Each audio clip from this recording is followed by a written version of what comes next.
Heavy Bag Boxing TV. Y'all make sure you go sub to my man Heavy Bag Boxing, baby.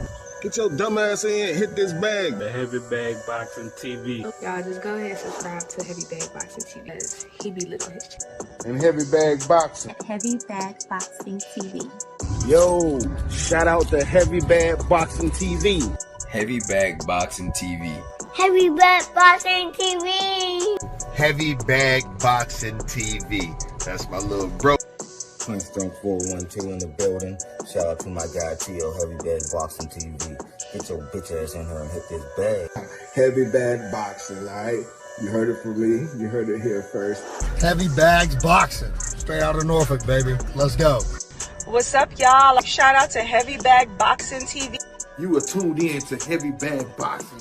Get your and hit this bag, dude.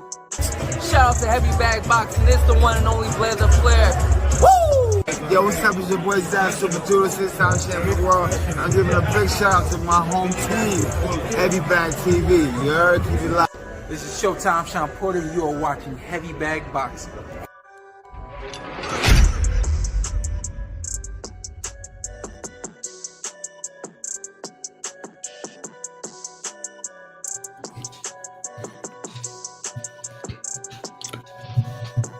You too.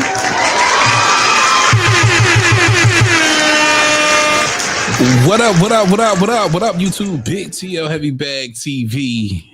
Man, if you don't get your goof ass in here and hit the bag. Oh, shit. We back. We back like I never left. Good Tuesday night. Hope everybody's doing well. Back with another live. And of course, we talking boxing, baby. And if anything's off, let me know in the comments, man, because this is my first time streaming through OBS. So hopefully everything is everything. Hopefully the audio and the visuals is on point.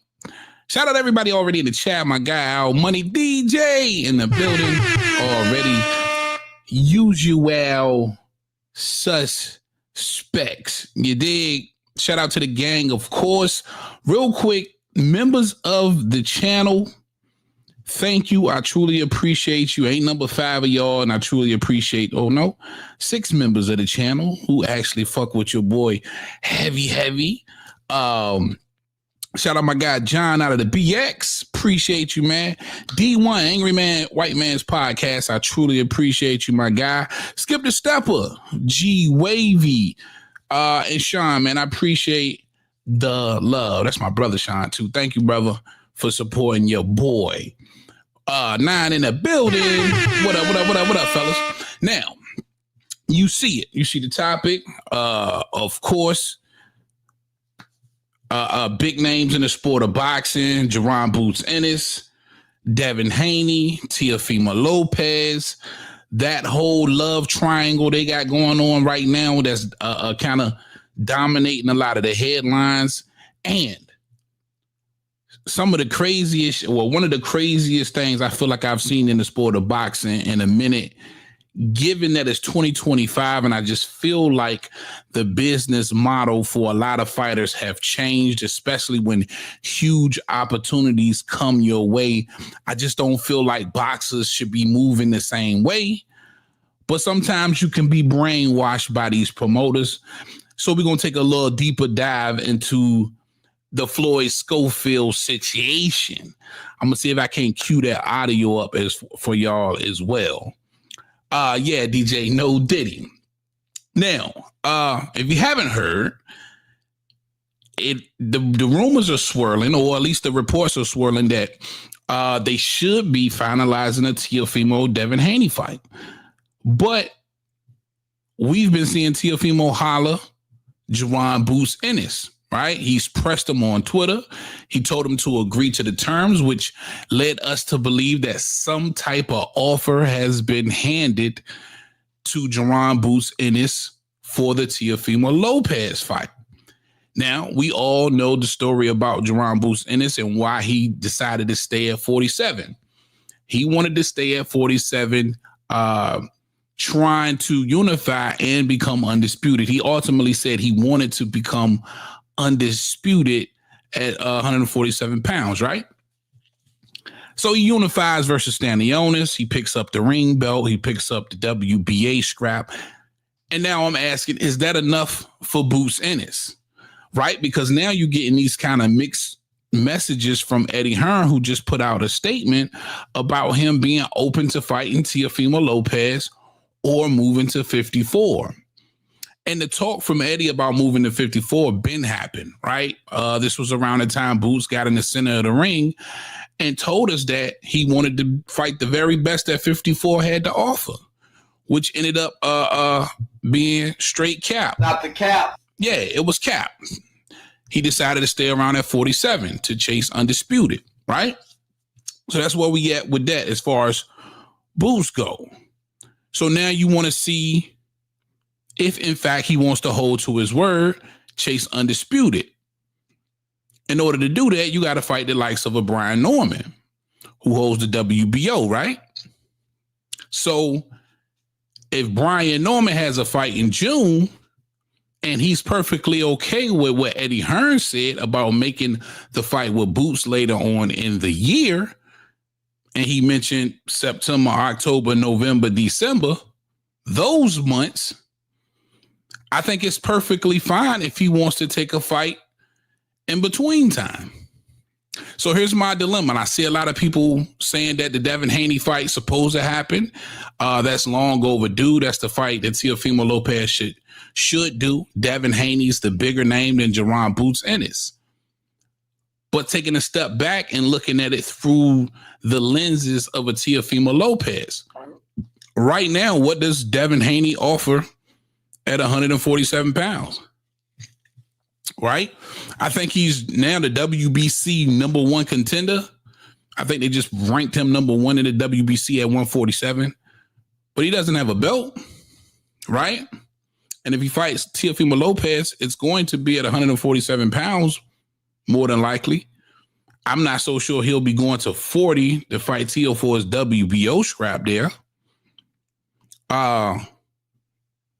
I think that would make it more intriguing, but I'm almost positive Devin's not going back to 40.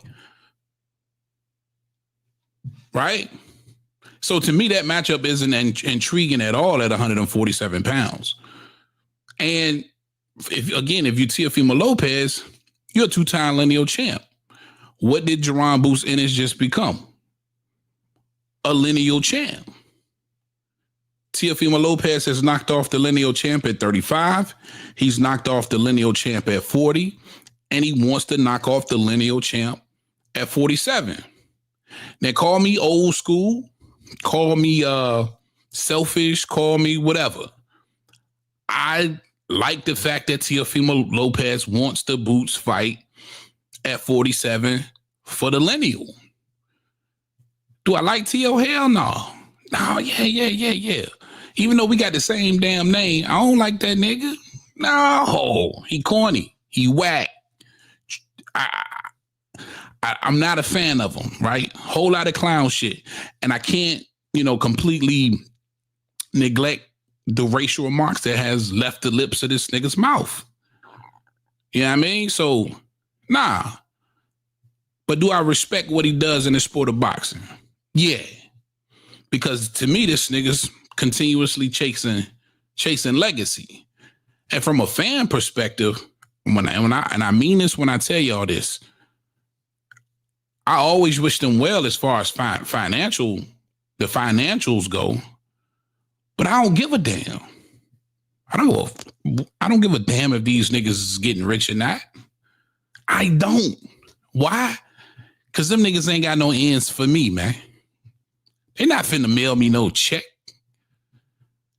So when I see niggas fanboying out about cats getting money or he do this, do that for the bread, why would we care, bro? We don't care. We fans.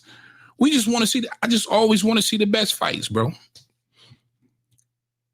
Facts. That's big stinking facts, bro. Big facts. Smash that like button, two of you in here rocking with your boy. I appreciate that love. Throwing straight facts in the building. What up, boy? Good to see you. Punch in the building. What up, Punch? All right, guys. Yeah, I don't give a damn about the bread, man. It's about the fights. It's about the best fighting the best and me being entertained at the end of the day. And us as fans, what we got to understand is, nigga, we consumers and we want to spend our bread on the best product. We don't give a fuck how rich Walmart's getting or CVS or your favorite shoe store. You don't care about they net income, bro. We don't give a damn. So when I see somebody like Teofimo Lopez, despite the bullshit, I respect it at the end of the day. What's a better fight? Teofimo Lopez, Devin Haney, where you're matching up two boxers at a new weight class. Both hasn't knocked out anybody since God knows if you can even remember. I can't even remember the last nigga Teofimo Lopez knocked out, bro. And you know damn well you can't remember the last nigga that Devin Haney knocked out. I think I do remember. I just can't think of the dude's name. But since he started fighting top tier competition, them knockouts went away. So you extract the knockout factor from that fight altogether. I think it's safe for all us to say that there will be no knockout in a Teofimo versus Devin Haney. Now, could it be a hell of a chess match? Yeah, sure. But I think once you remove the element of the knockout, it always takes away something from the fight. It's a reason why the knockout artists traditionally and still to this day have been amongst the very most popular fighters in the sport. Hence Canelo Alvarez, Tank Davis, Anthony Joshua, Deontay Wilder at his height. The knockout's important when it comes to the sport of boxing. It makes it more intriguing. Now, there's a knockout element lurking in the Teofimo versus Boots fight. Why? Because I think it's safe to say we all think Boots probably could knock Teofimo little ass out again in a new weight division. That's intriguing. You really want to see if he can do so. And you also want to see if Teofimo Lopez can rise to that level. So for me, now I see you backstage and I'm finna let my boy up. Also, let me put this up. If you want to call in, give your opinion, give me your 2 cents, get it off your chest, let us know what's on your mind. I got you. So for me, man, of course, if he ends up fighting Devin, which I'm hearing that's getting finalized, I ain't mad at that fight. I'll watch that fight. But I do believe the Boots fight is better. And if Boots wants to take the Teofimo Lopez fight, let's just say for August, right? What is this? This is May, June, July, August. Yeah, they do it in August. You still got August, September, October. They could do something in December. Boots still has enough time in this year to fight both Teofimo Lopez and Brian Norman Jr., if you ask me. And for Devin Haney, nigga, the only person I'm thinking about is Ryan Garcia. That's it. I don't care if he lost. I need mine. I know there ain't a lot of buzz around that fight now that he lost to Rolly Romero, but I need mine. Let me bring up some of my guys that's backstage. Welcome my guy 9 Punch Drunk in the building. What up, fellas? Yes, Sirski. Boys doing all right today, man? Yeah. Hey, little bro, you got this or do I got this first? Uh-oh. Oh, shit. Who got this first? Shit. Who got first, bro? 9 Tio, what up, fellas? What's up, bro? What's going on, brother? I'm primed and I'm ready to go. So whenever it's my turn, just let me know. Go ahead, Punch. I'm hear your take. Yeah, Punch. I kind of went a little crazy yesterday, man. So I might be sounding like a broken record, but I've been waiting to catch this nigga, man. I knew I was gonna get my moment. You know what I mean? I knew Floyd Senior was gonna give me my chance to flame his ass, bro. Like, you put your foot in your mouth, my nigga. Listen, see me. You know, I'm always 5 steps ahead of motherfuckers. So as soon as the nigga said I need Abdullah Mason for $2.5 million, bam, you priced yourself out, nigga. You really don't want to fight him, nigga. You ain't even get that for Shakur Stevenson, bro.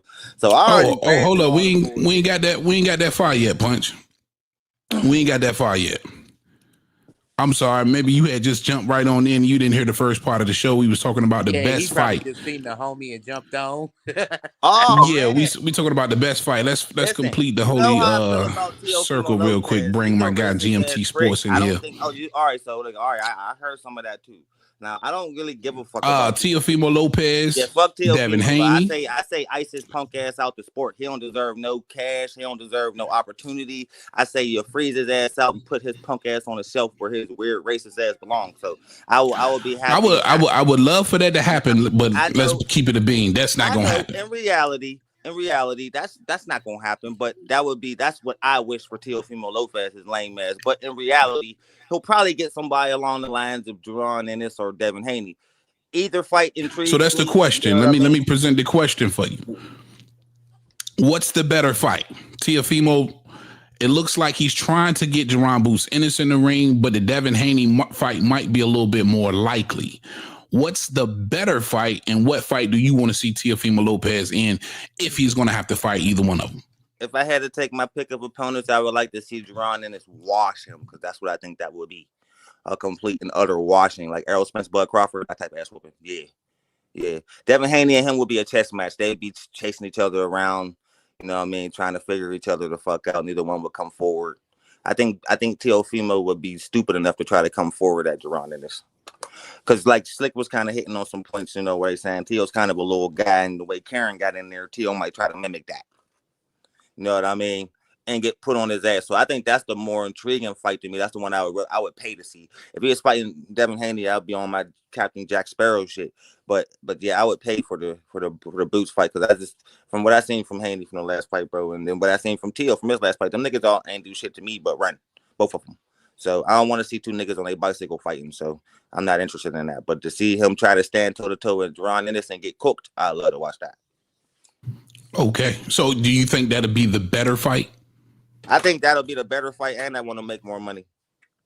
I think more people hold on, real drawn, I think more people will be drawn to Boots than Haney. For sure.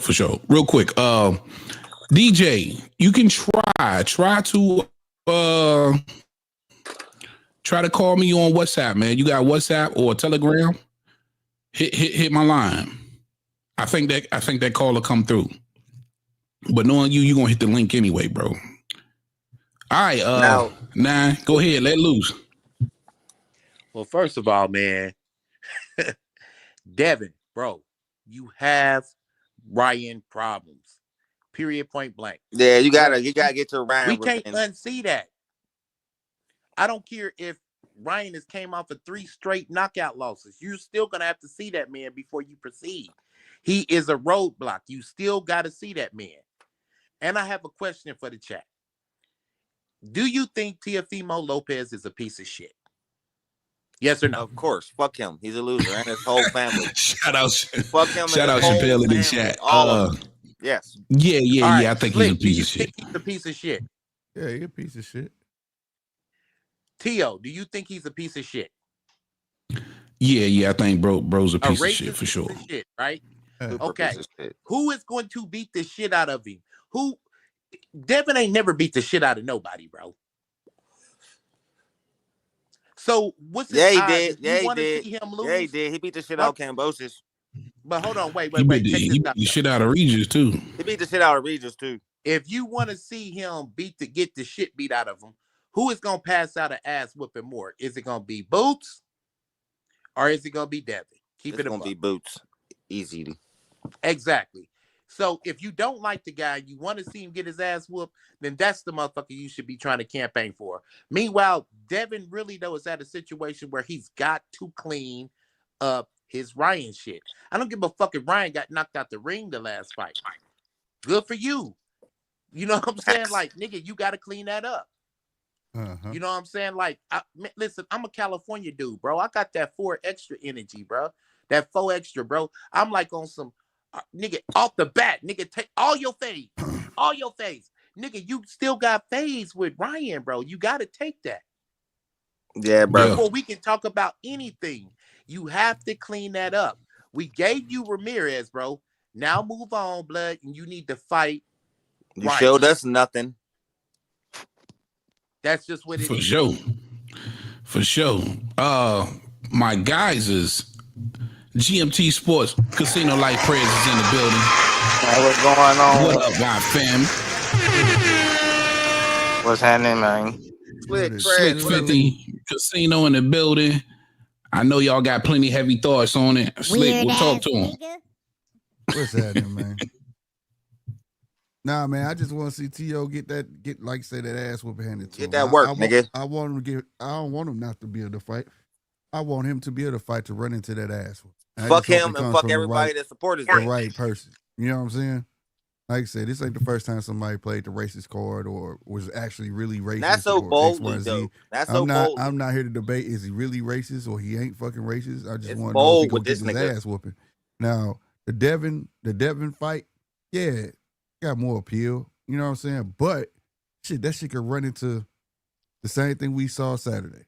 You know what I'm saying? I mean, to be fair, let's be real about it. But it may not. You know what I'm saying? I mean, I will say that Teofimo isn't Ramirez. You know what I'm saying? He can move and stuff like that. But Teofimo like to counterpunch more than anything. It's gonna be a fucking track meet, bro. So who's gonna choose to go forward in that fight? You get what I'm saying? And that's how I see it. You know what I'm saying? Anytime you force him to chase you, and I'm talking about Teofimo, it doesn't make for a good fight. Anytime you press him to T.O., that's when he like that's his bread and butter. That's his thing. Until he know he got you hurt, then he presses forward on your ass. If he get enough leather on your face, then he press forward on your ass. If he can't get one of them two things off going good for him, it's just not a good fight. So it's not like it just takes Devin to make it a bad fight or whatever.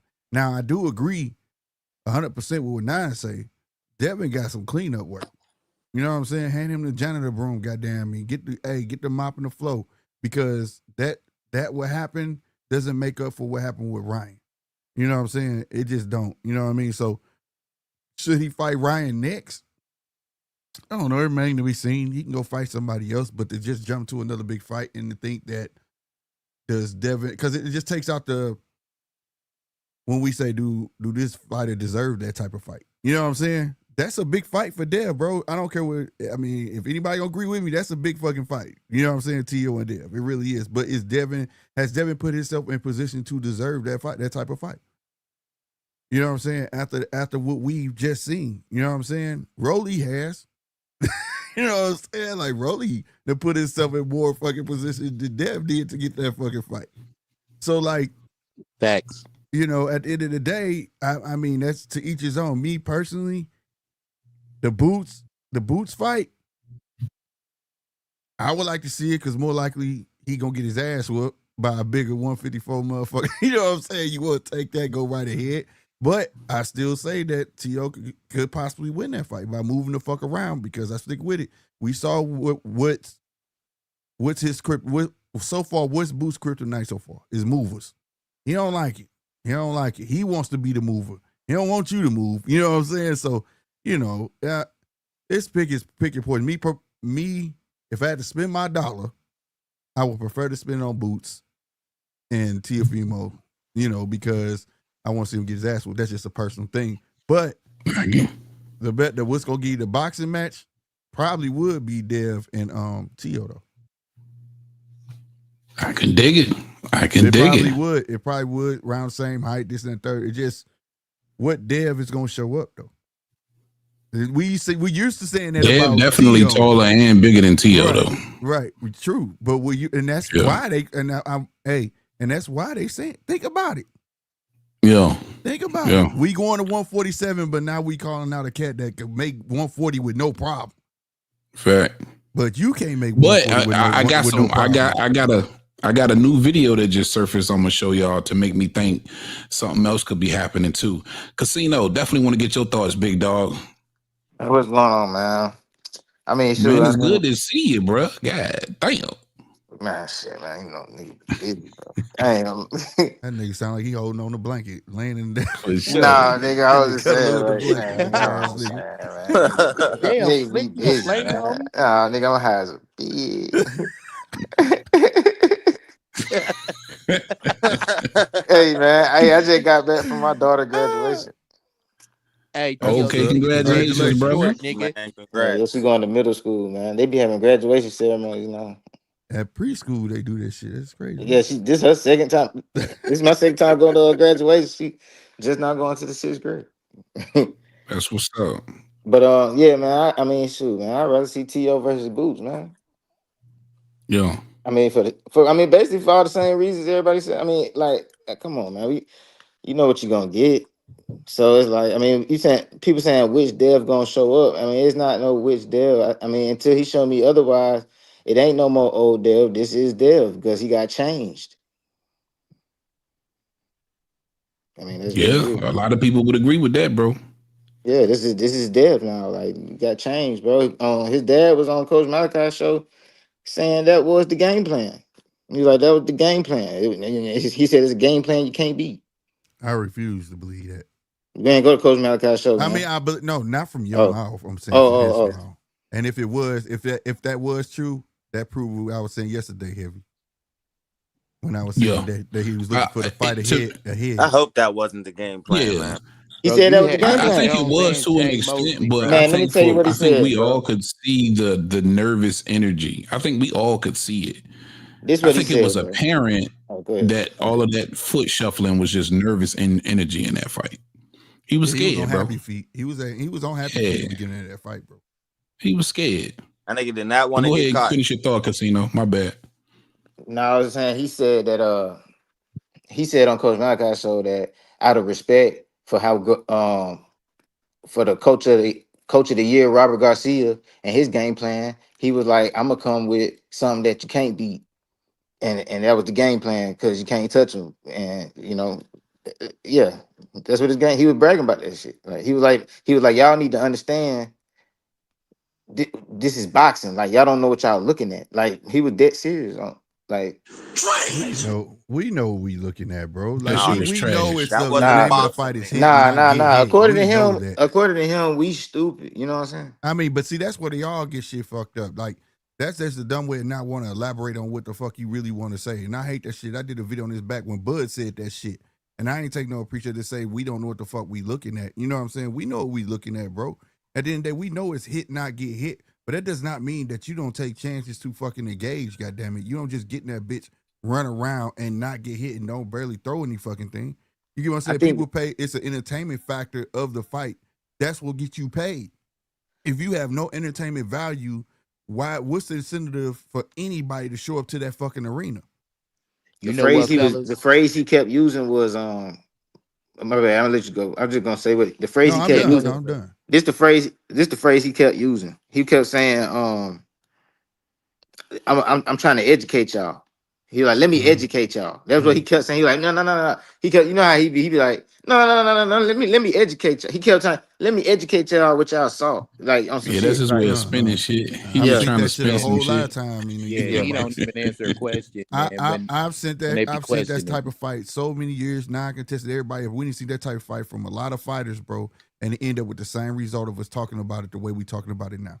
So it's not like Devin is special that we just saying it's about just Dev. We've said this about Shakur. We said this about amongst other boxers who took this same approach. Rigondeaux did it with Loma. We did, so and the list is long with this shit. So it's not nothing. Ain't no about that. We know it's hit, not get hit. It's the point that we feel like you took the easy route. But you know what, fellas? This is where I say the sin is in what Devin did. Like, and y'all probably heard me say this before. Like, if you look at if you go like get something from the store, like a food product or something like that, right? And hold on, here go the charger back. But yeah, if you get something from the store and it says it has XYZ in it, the ingredients. Now, before the fight, you're telling us this is what we're gonna get. This is the ingredients. This is what we're gonna get. Right? You know you can sue a company if the motherfucker got peanuts in it, you just so happen to have a peanut allergy. You feel what I'm saying? and they're not giving us like what they're selling before the fight. That's not where we get what we're getting on fight night. That's the problem. They saying, yeah, we got Shane Mosley in the corner, we got Nate Jones in the corner, and motherfuckers like, yeah, we gonna knock him out, we gonna stop him. You gonna see a different Devin, and then when we get him, we see a different Devin, but it ain't the Devin that they was insinuating we getting. So that's but bro.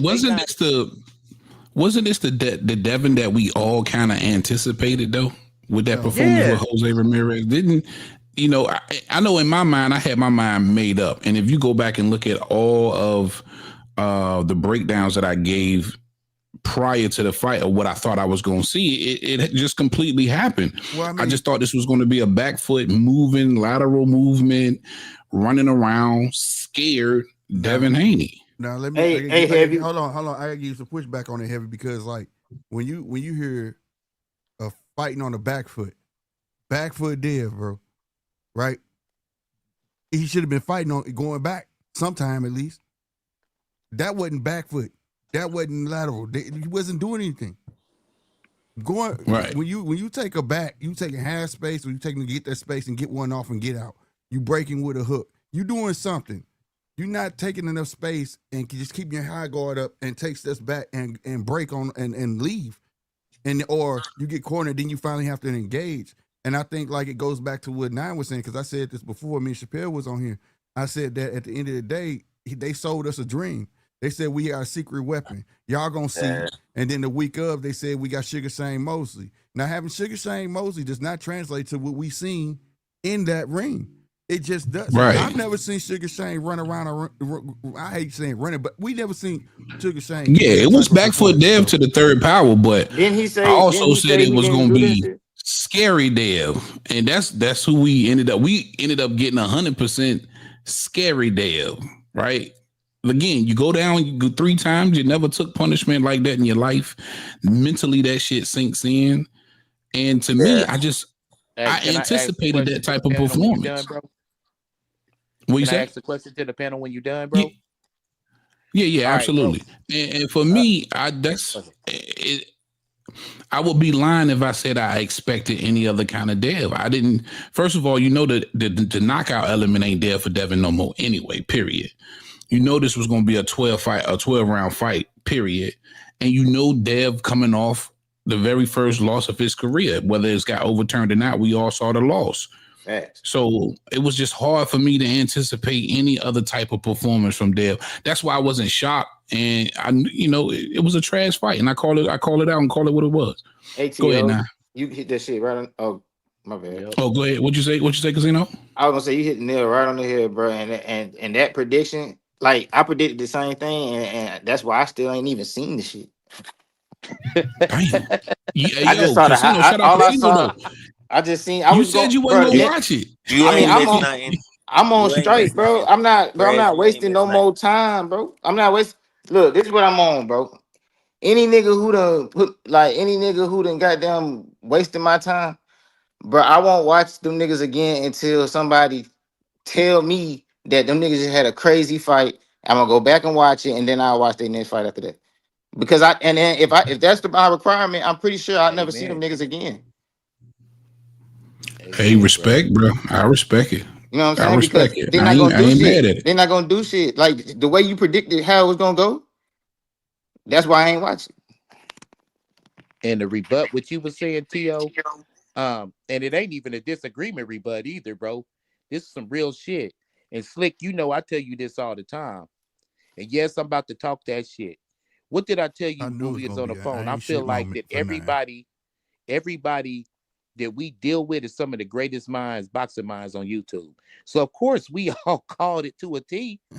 That's not the problem. But the question I want to ask is this: where do we say, okay, this is crossing the line?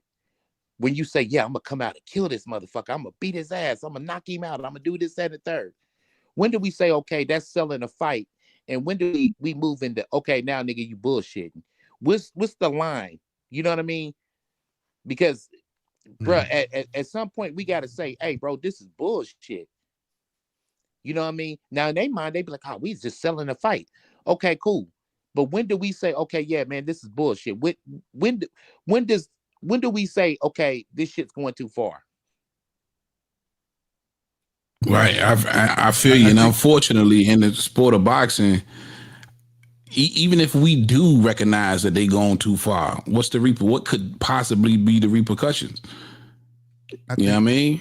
I think Not that's watching I that think that's shit, like that what too. the homie Casino said. Not I watching think that Exactly. shit. Like I that's didn't see right. To shit That's either. right. Only one I saw was Ryan and Rolly because I thought that shit was gonna be lit. I made sure I sat down and watched that shit.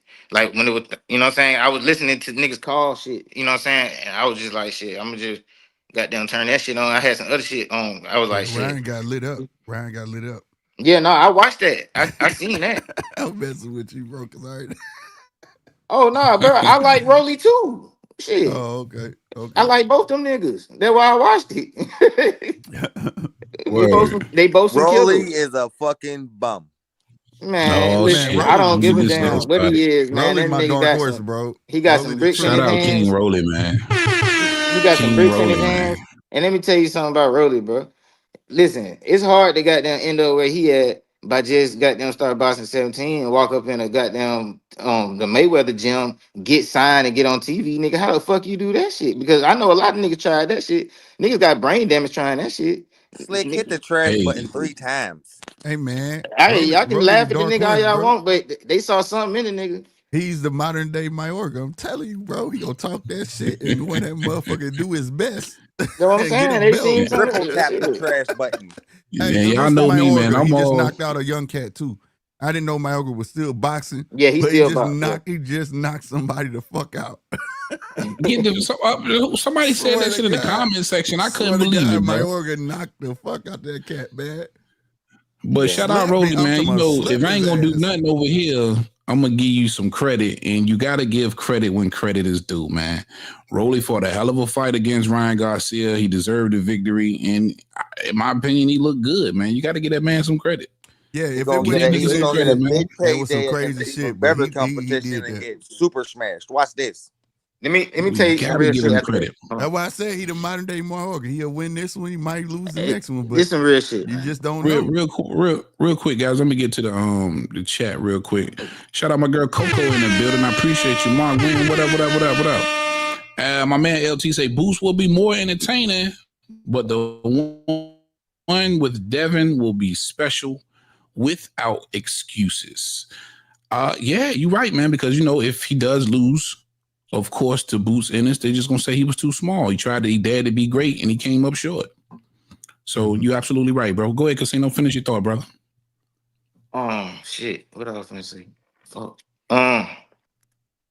I don't even. Damn, I ain't mean to throw you off that fast, my He was nigga. Nah, thinking, bro. You know I'm over where I here. lay I'm that damn rolling. Dutch I'm at? Yeah, I know doing where what we I man. left can. off. Rolly's the bum. Oh That's yeah, where we yeah, left yeah. I off. was gonna say, bro, like you ain't gotta be the best to be my favorite. Like not my favorite or even my favorite fighter, but he not my favorite fighter. But for me to like Nigga, you, I for me to love like, no, Rare listen, Talks. let me finish. To like for me, or and I think I speak for a lot of people. For people to like you, you ain't gotta be the best person, bro. You just gotta be good enough to goddamn shit put on a show, bro. And nigga got balls and goddamn the nigga hit hard and shit. That's good TV, bro. And a nigga talking shit. I Press. I mean, agree, man. you can't Rare really ask Talks for is my more, bro. nigga. Like I people rock with always like to Rare say, Talks. He'll people give you always like to fair. say that niggas be tripping trying to keep they O and shit. And well, shit, I like the nigga who ain't got no O. That nigga ain't had an O for a minute. You know what I'm saying? Shit, Yeah. and he still fighting any big name they ask him to. Shit, niggas better quit hating on Rolly, bro. He got more balls than all these niggas. Some of these niggas too good. Some of these niggas so good, I'm not watching it because you got too Said many it's skills. You too got too good. I many ain't even skills. watch You got shit. so much skills that there's no point.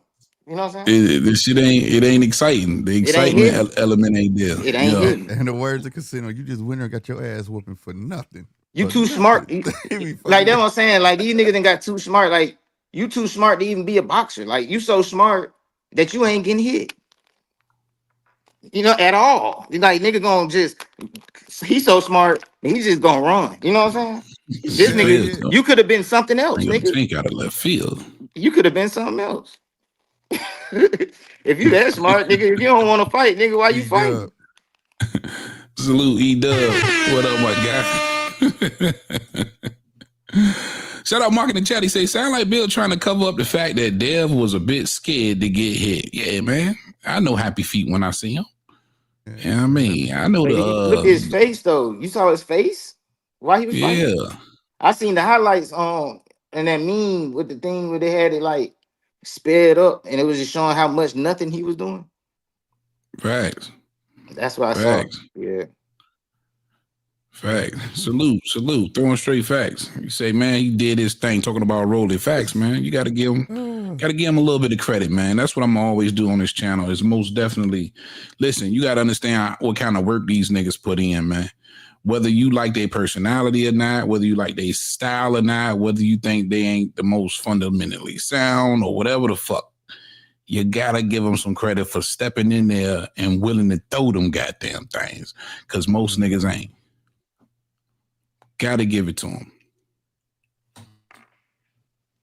For sure. I ain't even Tio, bro. I'm done with him. I see somebody in the chat said something. He said Tio went too far, bro. I 100% agree. Yeah, shout out Beastie McNasty. He said Tio went too far. Yeah, I mean, for a lot of people, because you got to understand that's extremely sensitive for a lot of people, especially coming from where I'm from in VA. You know what I mean? Racial shit out here get crazy. You know, you can get yourself fucked up. We not like LA and New York and all of that where the Mexicans can run around saying shit all willy-nilly, or the Puerto Ricans. It's different out here. So you can never really tell nobody how to react. I always say you can't tell somebody how to react, especially when that ain't something that they used to. And Tio definitely rubbed the black fan base and the black boxers the wrong way. So I agree 100%. Bro, I'm so done with him. I ain't even watched the highlights on his shit. I don't even know how that shit looked. Like, and like I said at the beginning of the video, of the live,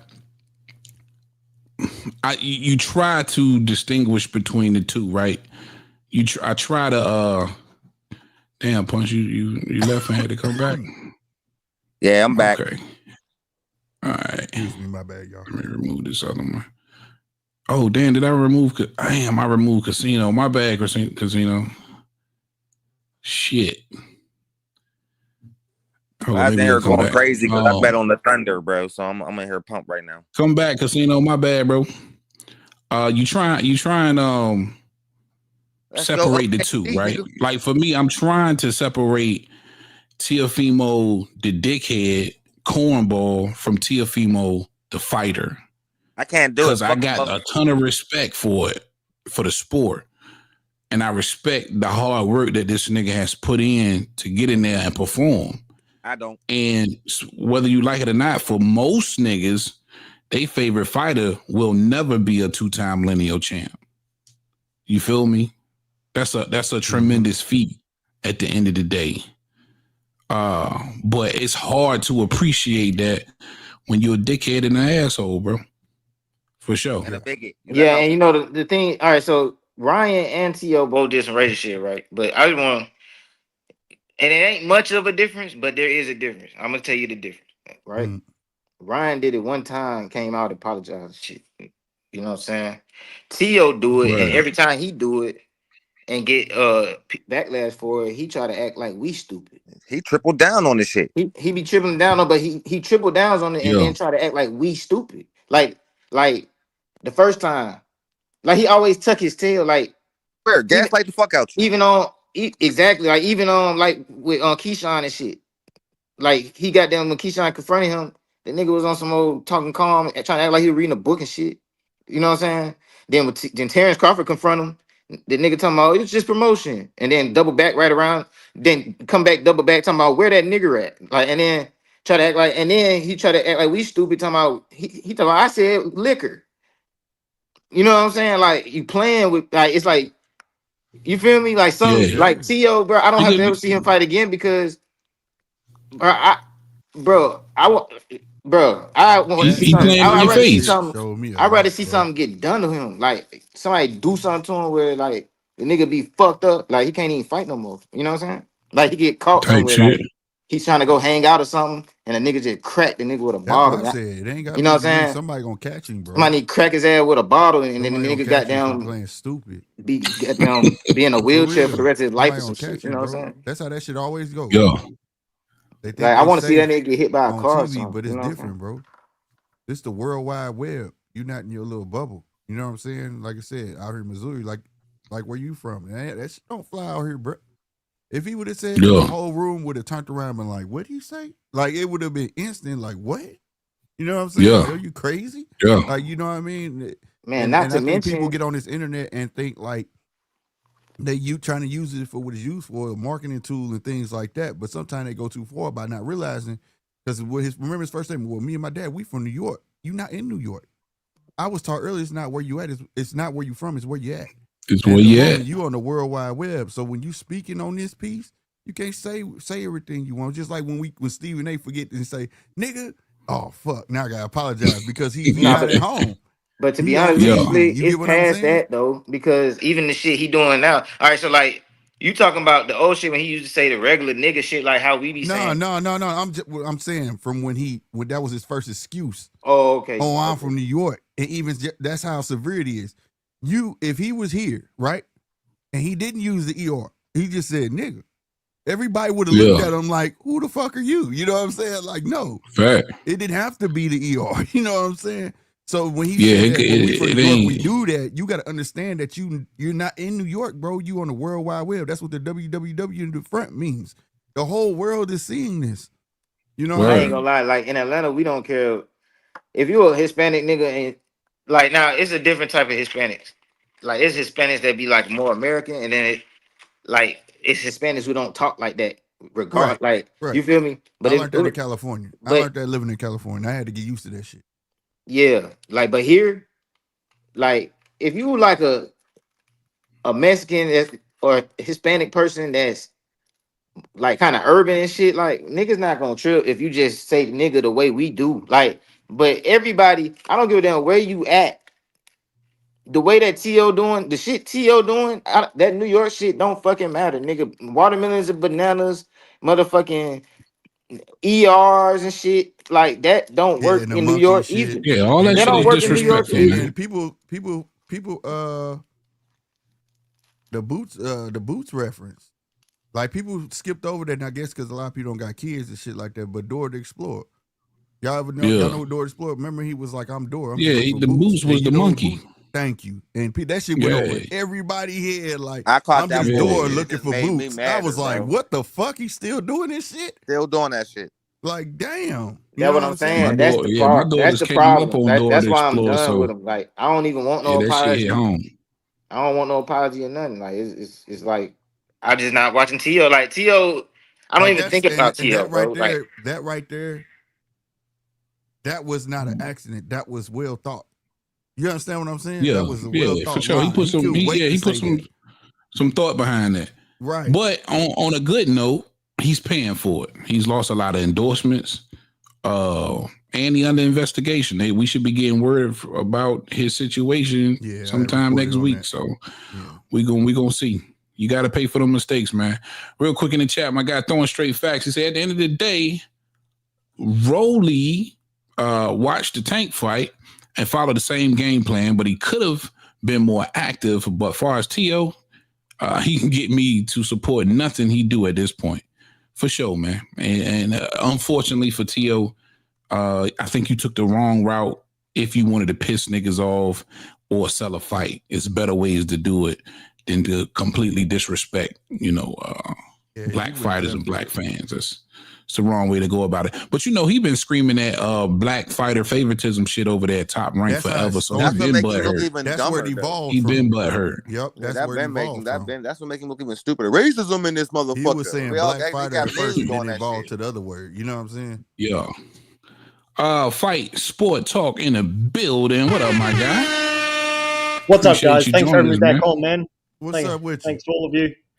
Yeah, it's good, sure. man. I'm glad you guys mentioned T.O. because this is something I felt very strongly about, and I don't know how I'm going to put into videos because it looks like they're aiming for Boots and T.O. to fight each other, which I was on the Boxing Voice this morning New Zealand time, and I just feel it will be crazy if they don't make Teo versus Haney, because they just fought on the same card. They hate each other. A lot of the African Americans hate Teo, so it's like, why not? Because Devin Haney can't get no get back for our people, bro. Wow. Devin Haney not gonna hurt him. We want to see him get hurt. Yeah. Hey, fair enough. Hey, you know what, Casino? On that note, I understand why people want Boots, because I've been on the record, and I don't know how I'm going to break this down for people. Boots annihilates Teo and Haney, like, no question, because we need that boy. We listen. We need him changed for the rest of his life. You see what I'm saying? Devin Haney's not gonna do nothing. He gonna go in that bitch, come out looking the same. Like a Crawford Spence type ass whooping. That's what we need. Yep. No, we need it worse. Yo. We need I need a Badu Jack cut down this shit. I need what else I need? Well, that's a hell of a cut, boy. This is what I need. This how I need him. I need a Badu Jack cut. I need Ugas eyeball. I need a goddamn. I need a what else? I need a Regis Pro Grey nose. I need a goddamn all in one fight. All in one fight. We want deformities. Real quick, Fight Sport. I'm glad you're here, bro. I'll give you an opportunity to answer that question too, man, while we got you, and give your breakdown. Teofimo, it appears he could be getting a Devin Haney fight next. He's been pushing for a shot at that third lineal versus Jerron Boots Ennis. What's the better fight, and who would you like to see Teofimo fight next? Well, the fight I want is Devin Haney and Teo. And to respond to what my man Casino just said, if you guys want to see Teo get his ass whooped, then Boots is that guy, because I've said on the record, I'm a big believer in Teo's skills, but Boots kills him, because Teo has two advantages over his opponents. One, his height and his reach, and his just his speed in general. He's able to pick these guys apart. Boots is not just a very naturally gifted athlete. He's an athletic freak. So Teo, that fight would not be that competitive. So if you want to see Teo get whooped, call out Boots Ennis. Now, I think it's going to be competitive, though. Wow. But I just think Boots got bad intentions, and that's enough for me, bro. Like, as long as he put hands on that boy, you know what I'm saying? Yeah. Like, when I say well, it may be competitive for a few rounds, but I just mean overall it won't be that competitive. Like once Boots finds him, I reckon it would just be a matter of time before Teo gets beaten up. Yeah. No, we need a. You know what's gonna happen? You know what's gonna happen? If Teo start getting beat up, this is what's gonna happen, bro. Teo get beat up, he gonna run. Shit. He gonna run like a motherfucker. Yeah, he gonna run, bro. Well, to respond to Heavy Bag, to respond to the other question you asked me, how Teo and Haney would go. Haney, in my opinion, I don't think he should move up to welterweight either, because I don't think the guy's lacking confidence, and I've had some members of some of his biggest fans call me out for that, but I can't lie about what I see. When Ramirez was getting close to him, and this was a slow guy who telegraphs most of his shots, when he was getting close to him, Haney looked like he was panicking. It looks like he was grabbing hold of him because he was worried about getting punched back. Yeah. So because of that, I don't think he should move up to fight bigger guys. Yes, he's got more skill than these big guys, but they've also got more power. So I think he should stay at a light welterweight, and if they don't make the Teo fight for whatever reason, then for me, call up Hitchens, get Puello or Russell if Puello beats Matias. To me, they're all good fights.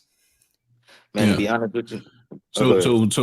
But what in your opinion, what's the better fight, Teo versus Devin or Teo versus Boots? I know you're saying Boots if we want to get some type of or if we want to avenge the culture, but what do you think's the better fight?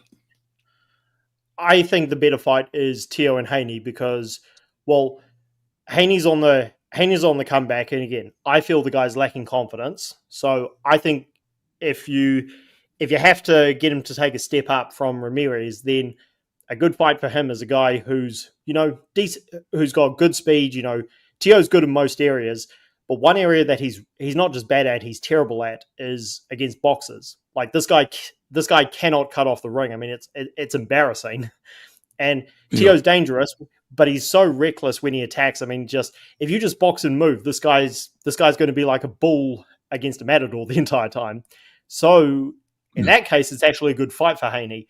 The one thing Haney would have to worry about is make sure he doesn't get caught, because I don't know if Devin's chin is going to hold up.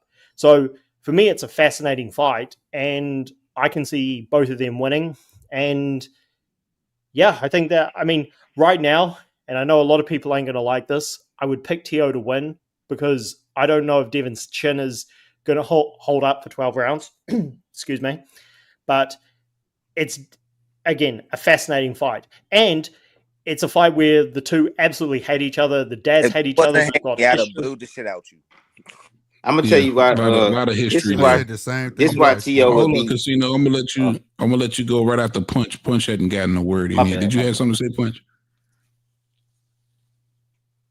Oh no, I was just fucking around and talking shit. I was saying that, yeah, man. I don't think that only reason if we would have got the Haney before he fought Ryan in our recent fight, I would think he could beat Teo. But yeah, seeing the way he was on his back foot like that, yeah, Teo probably would win. But the hater in me wanted to boo the shit out you just now, sports talk, but I didn't. You know what I mean? I kept it under control. You know what I mean? So. Punch, you didn't like that I'm picking Teo to beat Haney. You didn't like that. No. But the Haney that we seen in New York, it's realistic though. Yeah, in reality, he can beat that Haney for sure. It's realistic. I didn't no cap at all. Casino, you had a thought? Yeah, I was gonna say the reason Teo can beat Haney now is because like boxing is not about thinking and shit. You know what I'm saying? It's more about doing the same shit over and over in the gym where you ain't got to think. You see what I'm saying? And this nigga Devin Haney, he thinking and shit. Like you can see him thinking. You know what I mean? Yeah. And once a nigga in there thinking, it's over, bro. I ain't gonna lie. Trapped in his own mind. Yeah, it's over, bro. Like unless he can get out of it. But I ain't never seen a nigga get out their own head though. Mm-hmm. Niggas been wanting AB to let his hands go for like 10 years. Yeah, man. That's a fact. Maidana did a great job of just stopping all of that nigga offense. He put his. That's what I'm saying. It be happening like that though, but it be sad. Like I know a lot of niggas don't want like everybody want to keep like. I be hearing a lot of people be like thinking Devin is still gonna be some shit. Like it's like it'd be hard to swallow that pill. You know what I'm saying? Because it's hard. I can see it, but it's like what you said. It's like what you're saying. He got to get out of his own way. I said that before. I think he's in his own way, but it's based on that experience he went through with Ryan. If he can't get past that, then damaged goods. But if he can get back on the ball, he can be a name, top name Yeah. again. And if you're gonna continuously get that version of Devin Haney, like I've been saying, that's extremely hard to beat. And then at some point, niggas just ain't gonna want to watch him fight, or you'll just be paying to see him lose. You know what I mean? Mm-hmm. It's a horrible style and a horrible performance, in my opinion. Great mention of Richardson Hitches. I got a clip I want to play for you guys. Just gonna segue to a part of the same subject, but it leads me to believe that maybe everything isn't completely wrapped up when it comes to a Teofimo and Devin fight. I don't know if you guys seen this yet. I'm gonna go ahead and play it for you. They told me Haney trying to come down to 140. Well, listen, he don't want to come back and do that. Wait, ever since I became champion, Haney got the fuck up out of there. Shit. Now, Bill, wait, hold up, Bill, before you answer, Bill. I'll tell you one thing. I was on vacation, and now I'm back working. I'm scouting. You scouting? Yeah, I'm scouting. You scouting? Champ. Oh, that's why you get off. June 14th, I'm going to show him what his son should have done to George Kambosos. Oh, shit. Wait, Yeah, it was cool boxing, it was whatever, but when I'm about to do this, so what, one of his son's best wins, it's gonna be nasty. But wait a minute, I'm a troublemaker. Now, I'm gonna tell you, they said Times Square was kind of boring. Yeah. They said people went to sleep. Oh, we're gonna wake him up this fight. Just be careful. Uh-oh. Eat wisely, Right. eat smartly. Okay. Because Kambosos ain't nothing just easy to chew. Right. Devin made it look like that. Gotcha. Kambosos is a good fighter. I'm expecting a good match between two tremendously talented Let's fighters. talk about it. And I'm gonna be here and I'm gonna be watching. But I'm scouting right now. Bill diffused that. Please, can I go first? He put some wire on that fire, didn't he? So that was, of course, Bill Haney scouting. So he just pops up at Richard Hitchenson's gym, right? Approaches him, let him know that he's scouting. And my thing is, why would you be scouting? What are you doing at Hitchenson's gym, bro? The same thing he was doing. So this leads me to believe that maybe because if you already got something, if you got a fight lined up and ready to go next, there's no way you should be wasting time at Africa Gym, bro. What did you doing there? Slick, talk to me, man. What the fuck is he doing at the gym? Working out himself, man. Ever since Bill, like he losing hella weight. It looked like he was in there hitting the bag. So you gonna go to Africa's gym to work out, nigga? He can scout all he want. That ain't gonna make no damn mind. I mean, it is what it is. I don't see them hitting. I don't see Bill doing that. He losing no weight. time soon, bro. Unless he look like garbage. Now, if Hitchens win, but he look like garbage, yeah. You know how long for them took them to fight Ramirez, bro? They was scouting Ramirez for years, bro. You can go to Ramirez fights and find Bill and Devin in the crowd, dog. In the crowd. They've been looking Ramirez at wasn't no damn champion at the time, though. Yeah, but they waited till he sold all the way down, and so when people was talking, oh, he ain't the same, and blase, and fight him at a catchweight. So, like, you know what I mean? I don't think he's coming from that. I feel you. Casino, what you make of that? My bad. I be forgetting that we be going around in circles. My fault. I keep trying to jump in and shit. Yeah, I don't like niggas talking all over each other. My bad, bro. You good? What I was gonna say? I was gonna say, oh yeah, I was gonna say that he was scouting him because of what I was saying earlier. Like I heard somebody say that Devin can't fight at 147. You know what I'm saying? And yeah, he can't. But at the end of the day, man, they gonna hurt him. Man, he getting too old for that, trying to make 140 shit. I ain't gonna lie, bro. It ain't a lot of niggas that's 27 can goddamn that big can be goddamn weighing 140. Like that, you know what I'm saying? Like that's a small, like 140 pounds is small as fuck, bro. You know what I mean? Like, and that nigga big as hell. They finna get him. He gonna fuck himself up. But they scouting him for real, probably. And if you have a bad performance, bro, that's probably who we gonna try to fight next. Boy, I definitely got 2 cents on it. Punch. What you make of that? It's giving me Regis probate vibes because then they show up at that nigga's gym and then the fight got made. I could be wrong, but then that's the same shit he pulled, bro. So like you said, man, if Hitchens put on a fucking shit show, then yeah. But there's no way he's putting on a shit show against George non-ferocious Bombosis. He got this in the bag. He knocking him clean the fuck out all day. Nah, but if he don't show power, he, you know.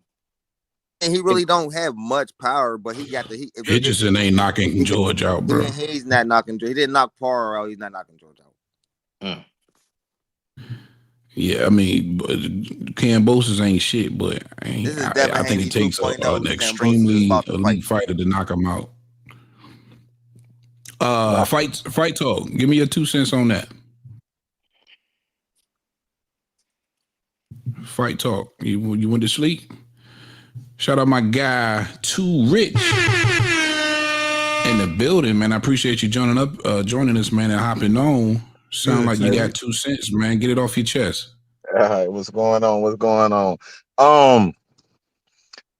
Back to the T.O. Devin Boots thing, man. I think it's Devin, man.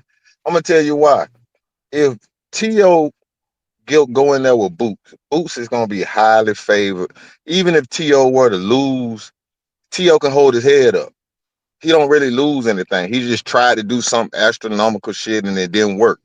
But if he lose to Devin, that's his contemporary. See, I can't get out of my head when T.O. lost to Kambosos. He said If I would have beat Kambosos, I was gonna drop the belt to make it harder for Devin to become undisputed.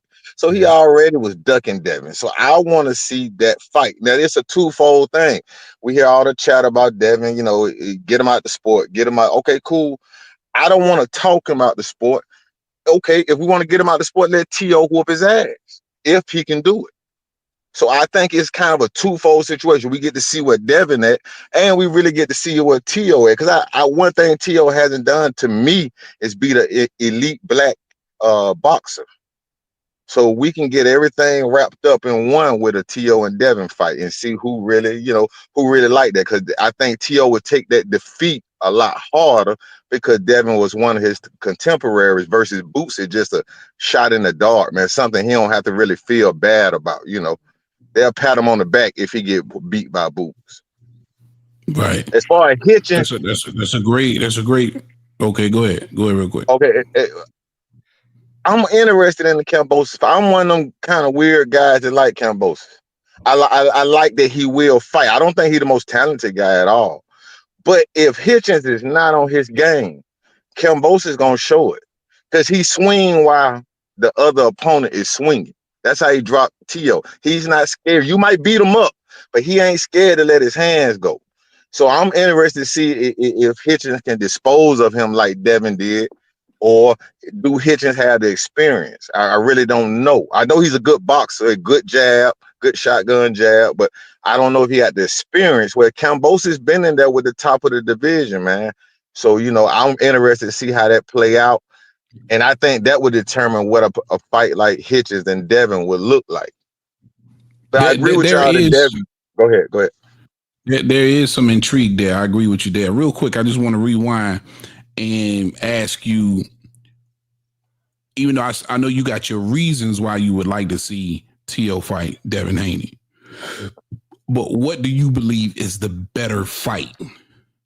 Devin Haney versus T.O. or Boots versus T.O.? I think it would be Devin Haney because I think the odds would be closer. I think it's a closer matchup. I think T.O. shooting for the heel with Boots. I don't like matchups when it's 9,000 to 1 odds. You know what I mean? I think that's what we're gonna see when it comes to the fight. Might play out better than that. The fight might play out better than that. But I still think everybody's gonna be like we really looking for Boots to punish T.O. I want to see T.O. get beat by somebody that's of his ilk. And I think that's Devin Haney. Or even if it was Tank or maybe even Shakur, but we know Devin Haney, T.O., all of them was part of the Four Kings. So I would like to see them fight because we never got to see those fights.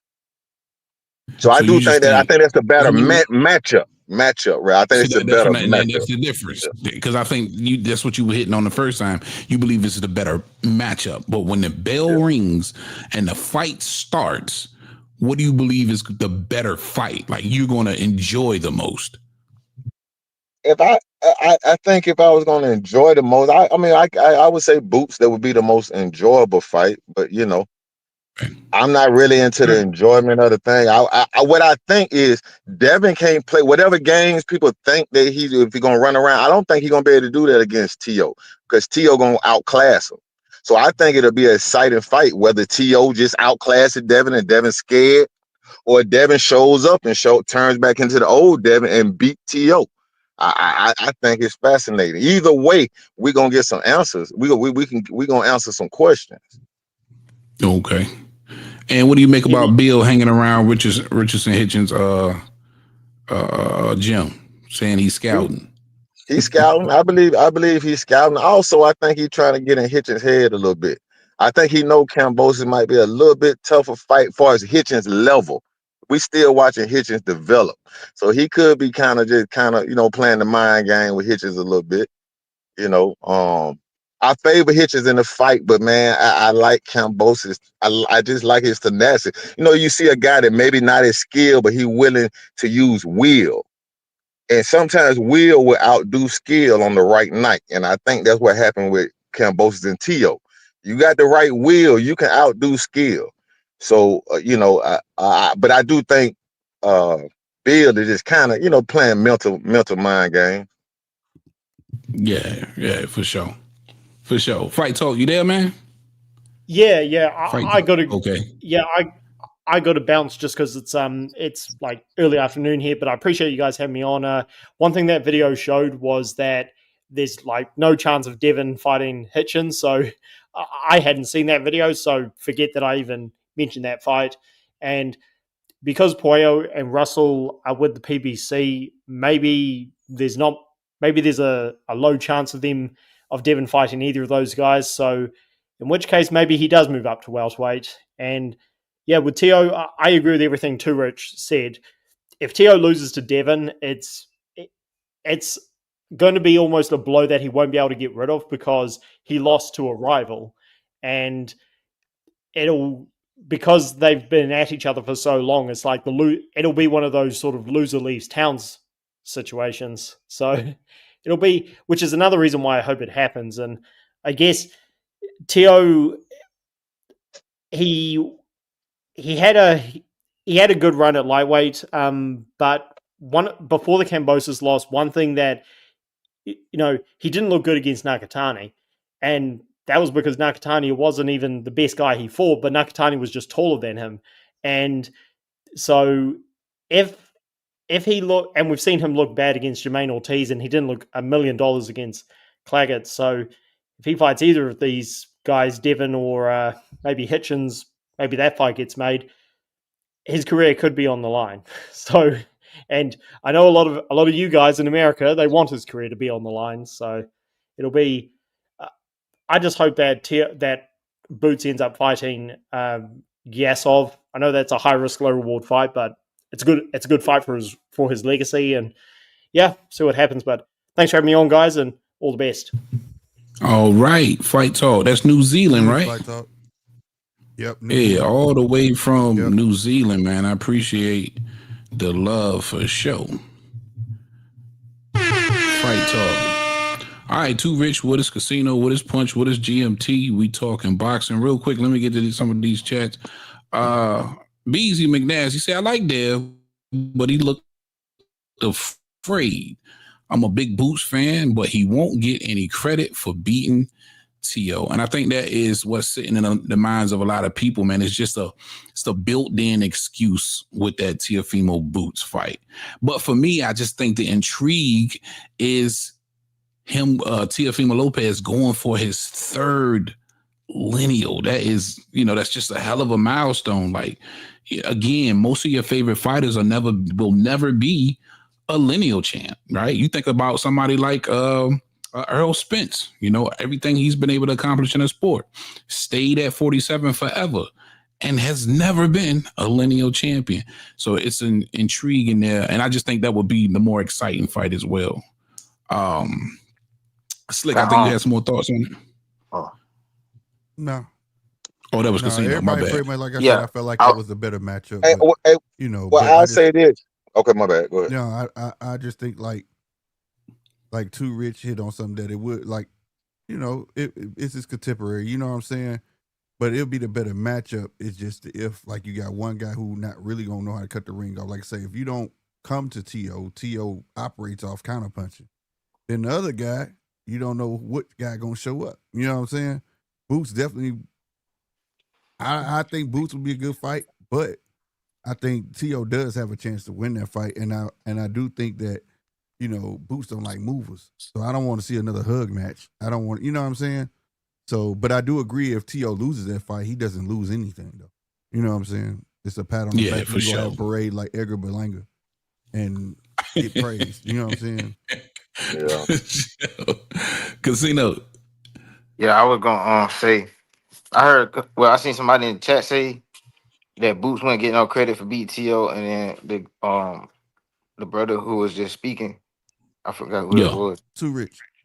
Yeah, he was saying that he said something similar to that. Like, you know what I'm saying? Like, it's people gonna be expecting built-in excuse there. Yeah, but I don't think nobody gonna be. I don't think it's no weight class even coming to nobody mind about this shit, bro. I think it's just, bro, we got a nigga finna beat this racist ass. That's all. It don't really matter about all that extra shit. Nobody thinking about the size. Teo a little swole ass nigga, man. I mean, shit. He the same size as Brian Norman or goddamn Stanley Onis. He ain't Yeah, no that's true. goddamn Stanionis ain't no bigger than T.O. So at the end of the day, shit, man. I mean, I don't know. I guess some people. I can't say who would. I can't say who wouldn't want to see Boots over fight T.O. over Devin, but because I mean, it's people up here saying they would rather see it. So I can't say that, but it's like, come on, like man, ain't Yeah, nobody think about that shit. He gonna get all the credit in the world, bro. Somebody just want that man ass whooped. for sure. And I think that's why I keep leaning towards Boots too. A big part of me want Boots to knock this nigga I mean, one of them cold ass knockouts. I really wanted Too rich. Crawford to You had some do it. thoughts. Shit. Too rich. Oh. Now I'm gonna say that I'm not as big on Boots as y'all are. For me, I seen Boots the last 3 or 4 fights just make the same mistake, man, pulling straight back with his head in the air. So if I'm training T.O., bruh, we swinging big shots, man. That's all we gonna do. We gonna just come in here and lay up. That joker gonna pull back and we gonna try to take his fucking head off. I don't think he's worried about the boost. I just think you go in there, balls to the wall. And could he fuck around? I mean, it's T.O. Could he mess around and do something? We didn't seen him do it before. So, but I think if he fights Devin, that's a harder mental fight because he don't want to lose that fight to Devin. With Boots, it just be he makes a mistake. We're gonna try to take advantage of a mistake. He's not gonna outbox Boots. Boots gonna out talent him all day. But Boots make 1 or 2 mistakes a fight that if T.O. could capitalize, that would be catastrophic, man. Because T.O., the way he's fight, he's not gonna have pressure against Boots. He's just gonna go in there try to do the unthinkable that everybody think that he can't do. But if he go in there with Devin, he is not gonna want to make a mistake and lose to Devin. He's gonna be embarrassed. I think he's gonna think more. And something I saw that people don't talk about that everybody around the ring seemed to say that every time Devin did hit Ramirez, he hurt him. I saw better angles out of Devin punches. I would love a scenario where Devin stop this dude, man, answer some questions, or T.O. beat Devin and get him out of here. One of the two. I just really want to see some question answer. And I just think T.O. gonna swing a haymaker at Boots, man. He's just gonna throw caution to the wind. It ain't nothing to lose. Just try to catch this dude slipping, which would make it a good fight. Which, it'll be a good fight. But I just think he won't have a mental barrier like he would against Devin. Mm-hmm. I feel what you're saying with the mental barrier, but let me. My bad. I just want to reply to what you said. Go ahead. I was just gonna say, because you were saying, like, I don't think Boots is like, no top pound for pound fighter or nothing like that, but like, you know what I'm saying? I don't know how highly some other people think of him, but I don't think he a GOAT or nothing like that. I just think he better than Devin. Like, Oh yeah. He'll whoop both their ass. So it's like, shit, I'd rather see him fight anyway. Like Boots versus any. If you ask me, would I rather see, you know what I'm saying, Boots versus Haney? I'd rather see Boots versus Haney than goddamn T.O. versus Haney. Cause it's Boots in there. Like as long as Boots in there, like he's better than both of them niggas. You see what I'm saying? Like he's better. So it's like shit. Put the one with the belt. Put the one with the belt with the one with the belt. And to be honest, this is Boots' class, man. He was an amateur and fought these guys. You know what I mean? Some of these guys. So for sure, I can dig it. I understand, man. Well, let me ask y'all a question that I'm not familiar with. Explain to me what linear means. Hold on. Save that question real quick, too Rich, because I had a thought. I agree with what you said when you made that point that they not going to want to lose to each other, and they both going to be in there thinking. And I think that's what's going to make it a boring ass fight, bro. I just believe that Teofimo versus Devin fight it's gonna be a head nodder, bro. At the end of the day, that's just my 2 cents. Real quick in the chat, Alfonso Ochoa, he say Loma versus Dev was a draw, and Loma stopped George. Something Dev couldn't do or even knock him down. That's facts, man. That was the difference there. All right, too Rich, you had a question. I was just saying, explain to me what exactly linear mean, man. I always hear it. I ain't gonna lie to you. I ain't sure what that means. Bro, I just put a video out there explaining it a short too. So lineal champion, which is represented by the ring belt, the ring magazine belt, the lineal title, it just means that you're the man in the division. So when you seen cats like Teofimo Lopez unify the division, or Lomachenko unify the division first, that made him the lineal, right? And Teofimo beat him, that made him the lineal. He beat the man. It's just saying that you beat the man. Or like when Josh Taylor was undisputed and Teo beat him. And now that Boots is the first to unify 47, that makes him the lineal champion. So it makes him the man in the division. Okay. Usually it's the number 1, number 2 go at it if it's open. You know what I'm saying? Number 1, number 2. Yeah, now if it's vacant, if it's well, no, not number 1 and number 2. You have to be champions. You have to unify.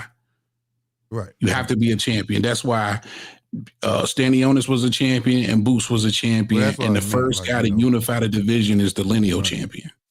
Yeah. Right. You understand, bro? And you can I got it. And Tio ain't never been beat, so he can claim that. And that usually reigns supreme over any belt.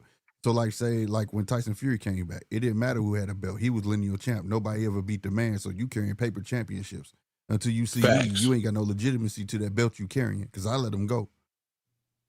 But y'all said Spence wasn't the lineal champion. Who was the lineal champion at that time? No, he wasn't. No, nobody. They never did put it up. Oh, nobody. Okay. Yeah, nobody. They didn't put it up until he fought Bud Crawford. Bud and Crawford, right? Oh, Yep. Okay.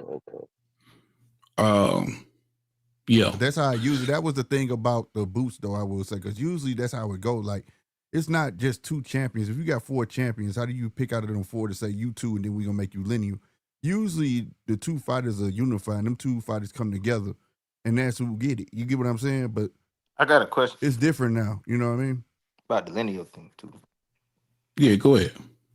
All right. So you know how you just said somebody just, y'all said that nobody was lineal until he fought Crawford, right? Not nobody. They weren't. Yeah. Between them. They were. But they were number 1 and number 2. Right. So all right. So Tio became lineal how? When he beat Lomachenko. And how did Loma become lineal? Unified the division. He unified the division, and he let go of that for that one belt that Haney had for the franchise belt. So he For the had franchise all the belt belts at one point in time. Oh, so he was undisputed. He was undisputed. Hold on. Loma He been was undisputed. supposed to be No, he technically he was never undisputed. No. Yes, he was. He let go of the belt to get the franchise. Remember? That's how If you look at Devin the got history his books, belt. Lomachenko ain't undisputed, bro. Yeah, I never heard nobody Nah, say he should've been. Lomachenko been undisputed. Because he let go of the regular belt. He The let go of the WC regular fucked belt. him. The I did a video on this. The WBC fucked Loma and they fucked Teofimo Lopez out of undisputed. They ain't fuck Tio, but I don't know about Loma because Loma relinquished How? the belt. When you not beat wanting to Loma, fight. who was supposed to Let me be? finish, bro. How wasn't he if he had all the belts and he let that belt go to be franchised? And remember, because Devin was chasing him. That's how Devin got that belt from Loma, right? If I ain't mistaken, he got that belt from Loma. He let that belt go, and it went to Devin. So he had that belt at one point in time. But So that was before he took the belt from your boy. Was it? Yeah, that was. He only I'm had wrong. 3 belts at the time, Okay, bro. then that's what it was. Then okay, I got you. Yeah. All right, so how was he Loma? only had 3 belts? That's why Loma's not. If you look at the history books, Loma's not undisputed. I got you. So how was Loma lineal, or who did he beat to become lineal? Where Errol Spence had 3 belts at the same time. Errol Spence had He 3 beat belts. the number 2 guy at the time, which was I think it was Comey, bro. Yeah, it was. Yeah, it was Comey. Oh no, wait, It was Comey. it was Comey. It was Richard Comey. Oh, so all you gotta do is Yeah. okay. So if it ain't no lineal, if it ain't no lineal, and it's only Oh no, you can wait. What did no. he? I thought Tio beat Comey. No, Loma beat Comey first. So if it ain't no lineal, You can the one Me and and two. Comey got T.O. the Loma fight. Wait, Because the ring Comey wasn't that for the WBO Intercontinental though or some shit that they fought for? I remember that. Or I don't know if see. they This had is a why I said they rematch, should but just I kept the shit remember the they way it had. used to be, bro. No, because I What remember was your question again, Casino? I was gonna say so if you're lineal, I mean if to become lineal, you can be number one person can have a belt and number two can have no belt and they can fight and then now you got the belt and the ring belt basically. No, the number one and the number two, from tradition, from what I've always seen, it's when the number one and number two both have belts. Right. Oh, so they both gotta have belts. Yeah, they both are champions. Just like right. the Boots and Stanionis, they both was number one and number two, and both were champions. Okay. Oh, That makes Boots sense. and Loma beat Comey after T.O. That makes sense. I get it now. Man, I bet you a lot of people don't know that. They be talking and don't. I damn sure didn't know. Wait, I so would hold hear on. people say it. I It did used to not be know. between like one it more used to be, question. but it used. Damn. Hold on, let me say. I got you. But it did used to be in that manner, like how they did the way they did Earl and Bud. That was the traditional manner. It wasn't no like okay, say it's 4 belts scattered, it's 4 champions, right? Ring didn't pick two champions and be like, yo, y'all can fight for the ring. It was like y'all gotta figure this shit out. And then if you got 2 belts, I got 2 belts, boom. Just like Josh Taylor Ramirez, they had 2 belts apiece at the time. And so Ring Magazine belt was on the line then. You get what I'm saying? Now it's like this weird shit going on where, okay, we gonna pick Boots and y'all fight for that shit. You get what I'm saying? That ain't how it used to be though, bro. Yeah. But I was gonna ask one more question. I was gonna ask Yeah, go ahead, brother. So like when T.O. went up and fought Josh Taylor and became lineal, T.O. ain't had no belt. Did he use his belt from 135 and elevated? I mean not elevate, but did he use what he had at 135 to be able to get that opportunity at 140? Didn't he get No, Well, he lost on his way out. Yeah, something like that. Yeah, George Kambosos beat him. That was his very last fight at 35. So how the hell? Yeah. How he fight Josh Taylor and then become lineal? No, I think he fought 2 Oh, dudes. Hey, can I explain it for you guys? Because I actually hopped on. I actually hopped on for it too, and I'm driving, so if I sound fucked up, my bad, y'all. But Yeah, you sound super fucked up, but we can hear you. Loud as hell. Yeah, your shit like a robot. No shit, blood. Yeah, all right, well, like a robot. well, the way the lineal is, if y'all can hear me, is it's pretty much the man to beats the man to beats the man. It's the linealship, just like your kids is your lineage. You know what I mean? And so whoever the lineal champion is, the man that beats the man that beats the man. Unfortunately, you know, in boxing, the linealship will get broke. And the only way that you can get the linealship back is you have to be undisputed. Now, as far as T.O., I mean, and Loma had 3 of the belts. T.O. had the IBF. But he dropped it. Loma dropped the WBC for the franchise, and then they gave it to Devin. That's the way it worked. So when T.O. beat Loma, rightfully he's the undisputed lineal champion. Right. Because remember, at that particular time, they was calling the WBC that Devin got like the pride belt or some shit. Yeah, they was gonna call it the pride belt. Yeah. Yeah. So say the WBC out of being undisputed. Yeah, and how he got undisputed in 140 is Josh Taylor. He was undisputed, but they stripped him of all the titles and only kept the WBO. So he's the lineal guy because he undisputed at 140. You feel me? Mm-hmm. But when they stripped him, only belt he had left was the WBO, and that's what T.O. beat him for, which made him the rightful lineal champion because he beat the man to beat the man. Remember when Josh Taylor fought Ramirez for undisputed? Mm-hmm.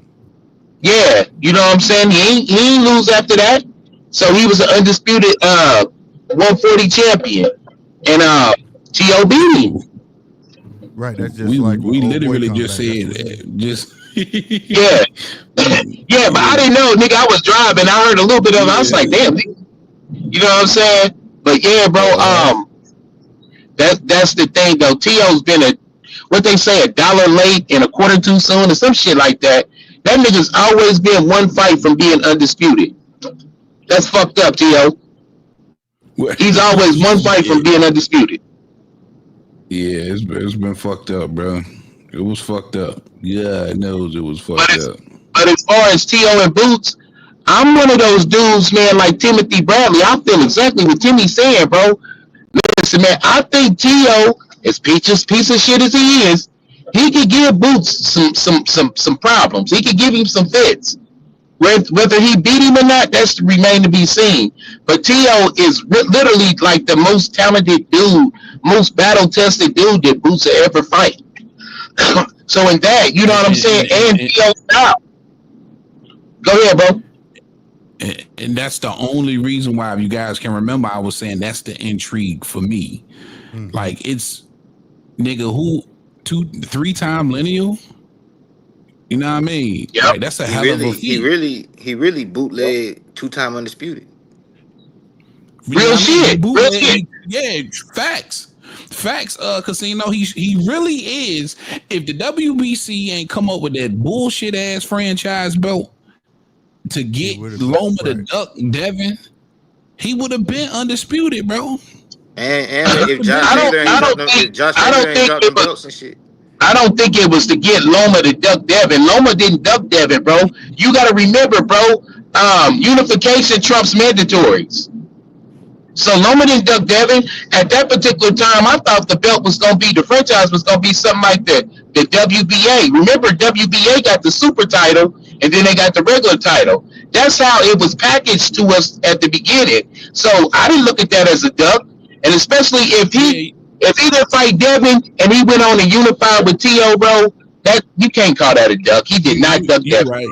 You right, because when he picked up the WBC, as a matter of fact, he picked up the WBC from Luke Campbell. Yep. He picked up the WBC from Luke Campbell, and then he fought Teofimo Lopez the very next fight. Yep. And T.O. fought what? Comey? Did he beat Comey for the IBF? He beat Comey for the IBF, yep.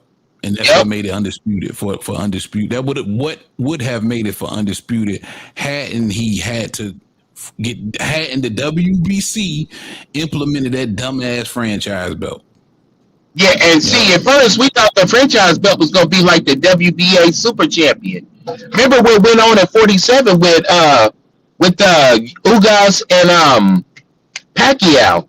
So I figured, okay, yeah, he's the super champion. You know what I mean? Like, okay.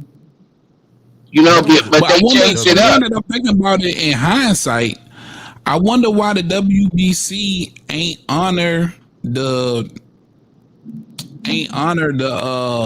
unification trumps mandatory. Why did because they dirty. They dirty motherfuckers, man. They fucked T.O., bro. T.O. got fucked royally. Yeah, think about it, man. I wasn't giving him a hard time when he was running around saying he was undisputed. Because I wasn't either, bro. Yeah, and you got to think about it like this. At that particular time, think about it, y'all. Just a trip down memory lane. We made videos about that. We was bitching about that.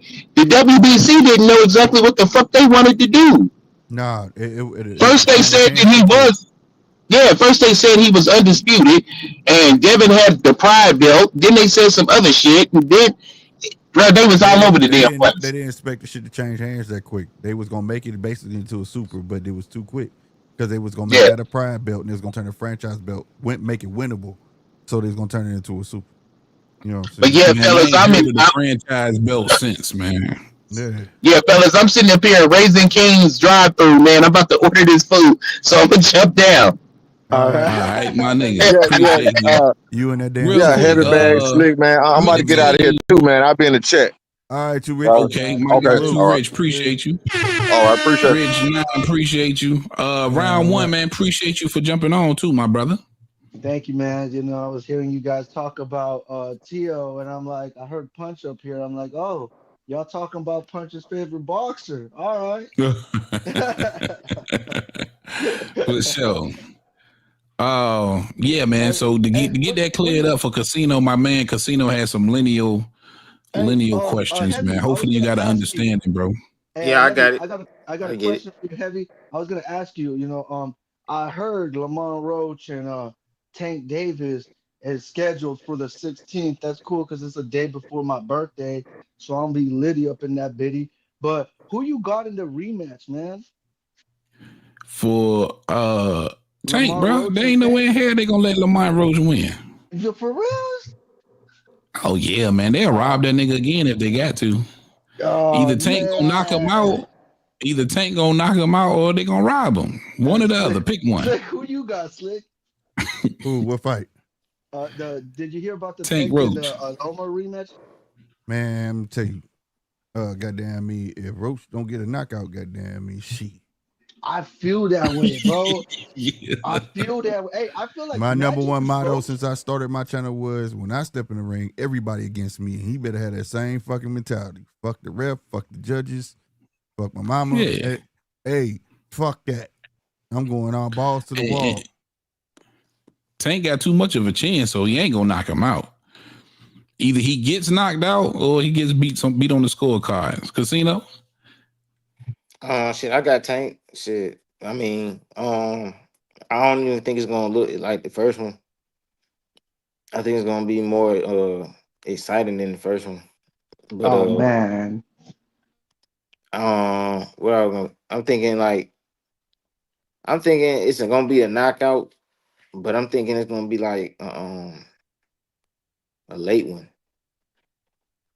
like on some ain't expected to happen right then type shit. Like it's gonna be ooh, some like everything was all good, just as some Frank Martin shit. like it's gonna be some Frank Martin wasn't all good just 10 seconds ago. Like it's gonna be like some he was just straight 10 seconds ago type shit. Oh, It's gonna what's be his like name? Like how he knocked out. What's that dude's name?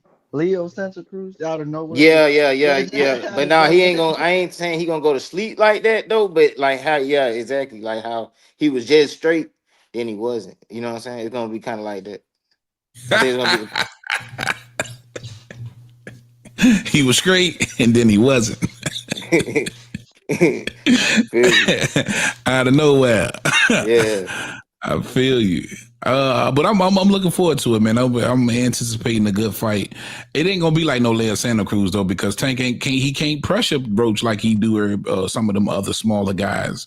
For some reason, he allowed Roach to just stand right in the pocket and catch and shoot. But it made me think whatever Roach was hitting his ass with was stinging him because he respected it. He respected that space for sure. Real quick in the chat, you genius 1126. He said Tio versus Gary Antoine is the fight no one is talking about. Oh man, I would love that unification, man. But to me, it just seems like Tio ain't looking to unify 40, and he's anxious to get to 47. He's anxious. I think it's just too many champs there that is not big names. Everybody know this next class with Tio and Devin and these cats coming up. These are bigger names than the Brian Normans and the Mario Barrioses and the rest of them niggas at 47. So they coming with a ton of marketability, in my opinion. So I think he's just in a rush to get to 47 because it's a lot of danger at 40 for T.O., bro. And like you say, you genius, Gary Antoine is most definitely one of them. I can't wait to see this nigga's next fight for sure. Yeah, 2 reasons. That ain't gonna happen. PBC and T.O. is not taking that fight, bro. But I don't even think that's the ass whooping.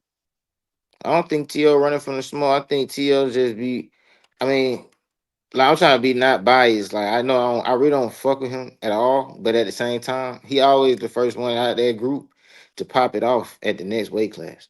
He always the first. He always want to beat everybody else first to the next weight class, bro, and get a belt and shit. Like he always But want why to do not something try amazing. and unify the division like you did 35? I mean, but sometimes he want Boots. Like I think he really just want to fight Boots. I think he think he could beat that nigga.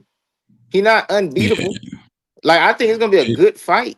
I think it's gonna be another situation just like with, because he not finna just beat T.O. down, bro. Like T.O. not finna stand there and let the man beat him down. He know what he dealing with. Like when T.O. fighting somebody who good, he come good. You know what I'm saying? And it's gonna be a good fight. Like and he gonna be the first one once again up there trying to do something crazy at the next weight class. And I mean, and I thought he was gonna get his ass whooped by Josh Taylor. Man, I don't think he gonna beat Boots though. But I'm just saying, like, it'll be a good fight. Because T.O. really a good fighter, bro. Yeah. BC McNasty in the chat, he said, "What those franchise belts, man? Them shit's gone, man. Niggas talked about them franchise belts so bad that the WBC said, man, the hell with it. Take them off the market, man. We done fucked the game up." Wasn't Canelo a franchise belt? Remember? Yeah, it was created for Around Canelo. that time. Yeah, around that time. I guess Canelo, it worked because he was moving up and down in weight divisions. But then still, man, because it was like he was supposed to unify back, because I remember when he was the world champion, I think it was Jermall Charlo who was the interim champion. Out of nowhere, that motherfucker became the world champion when Canelo became the franchise champion. And I just didn't get it because they never fought each other. They kind of like ducked each other back to back. Like these guys ducked each other. Yeah, they made that for Canelo because he was the money man. They saw he was gonna be the money man, and that was the main rule. Well, yeah, be he was able to make the best fights. Back in the day. That You was don't got the it was the same interim thing with the what was that, the WBA Super?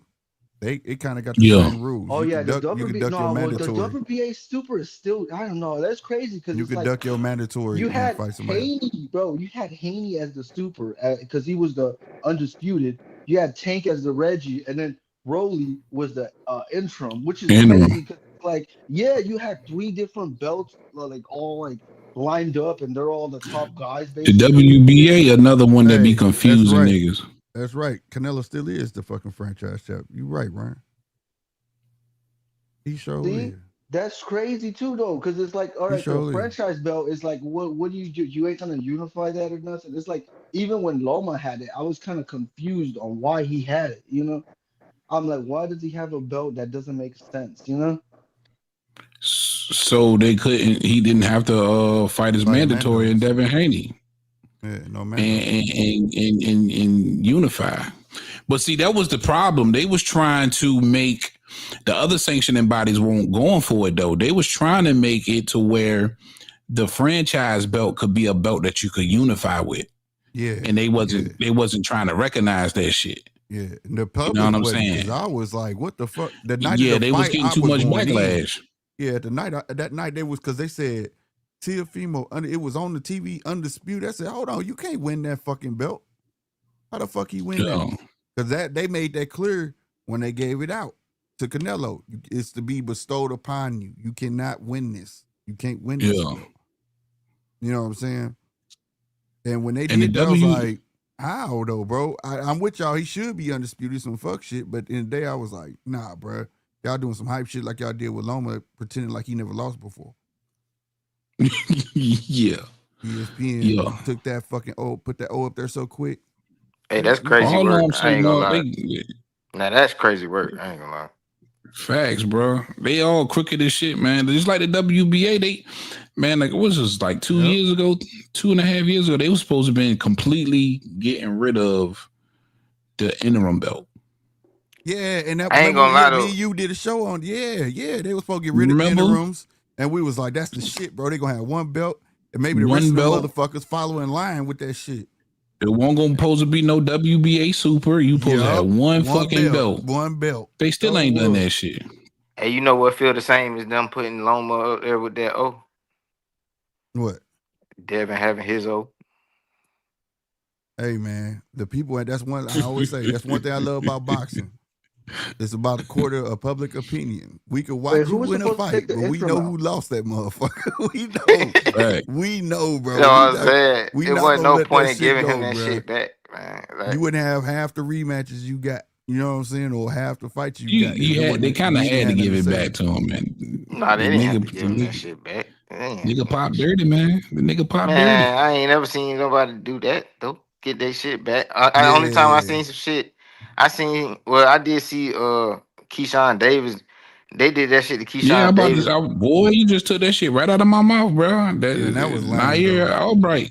That He was ain't got no lame loss. too, He got a no though. contest. That was lame Yeah. too. That was lame too, bro. Now I understand them keeping that the way it was with the weed, but a PED, man, shit. I understand them giving that nigga his old back. Real quick in the chat, Ryan Frazier, he says, then we got to get mad at the IBF. They stand on business and strip Usyk while he was about to have the undisputed rematch. Yeah, man, you know the IBF, man. IBF was strip your mama, bro. They don't give a fuck.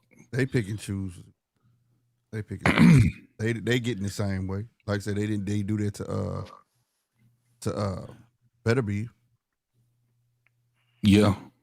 Twice. They had 2 opportunities. Well, I don't know if Better BF's mandatory was up because Usyk it had been. I think it was supposed to have been a whole year. No, I think it was over a year since he had over a year because he had a mandatory before the first fight, which was the same dude, and then after that fight was over, he still had the same mandatory. They didn't force him to fight him, but then Better Be get him. Now that not Better Be, Bivol inherited his mandatory. They talking about stripping him if he not already stripped. I don't know. I know if your mandatory do with the IBF. Now, Loma, because my thing was Loma even with the blood wrote in not to be stripped. They gave him the October. He claimed medical his back. Remember we was talking about Loma when I was on her, like, why the fuck they ain't take Loma shit? He wrote in and this is back. They giving him the October. Because they scrubbed Bud before they even knew about I thought it was about the money at first, but they scrubbed Bud before they even got the details if there was going to be a rematch with Earl Spencer. Now they didn't even give a fuck. Swear, well, the thing is, it was slated for a rematch. They knew it was supposed to be a rematch. They just didn't rematch. Yeah, but that's money. Still right. That shit crazy. Yeah. Like it wasn't Jermell stripped of the WBO just because he fought Canelo for some reason. Like they said, once the first bell rings, he's gonna be stripped off the belt. Like when they say, so I'm like, damn, I didn't know why they did that, but I mean, I guess I see why, But that's why because it had been 2 years. I think it had been like 2 years since he picked up the WBO. Yeah. Like when you get them belts, man, you got to understand that's 4 mandatories, and some of them niggas been hanging around for a minute. Yep. You know what I mean? They were trying not to hold up the division or hold up the belts. Yeah. I remember like fucking I think not Frank, fucking what's his name? Boots, wasn't he like the mandatory for a minnow for fucking Spence? Yeah, he chose on the Spence IBF. Route. Yeah, he chose the IBF. Yeah, and then like I guess like they could have chose Bud Route, but he chose Earl Route. Yeah, but they just like I don't know. Castillo Clayton, but Earl was special. Earl didn't fight no mandatory.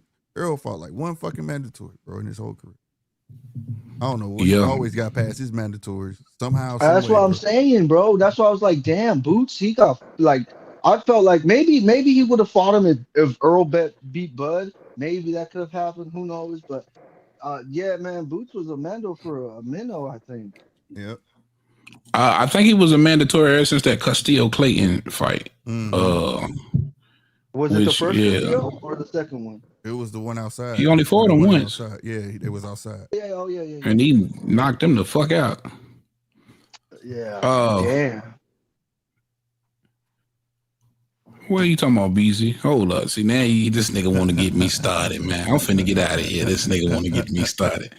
Heavy, when your boy Keyshawn. That fight gotta happen, bro. That fight gotta happen. Don't fight Andy Cruz. I'm not gonna lie, that's a good fight. That gotta happen. It's gotta happen. I mean, listen, I swear to God, I wish it was next. Right. If they would have announced Andy for the be back here next month, bro, I would have been happy. But we gotta face reality, people. This dude's got 5 fights. He's only got 5 fights with 2 knockouts, and don't nobody know who the fuck he is. Only the hardcores know he beat Keyshawn and the amateurs.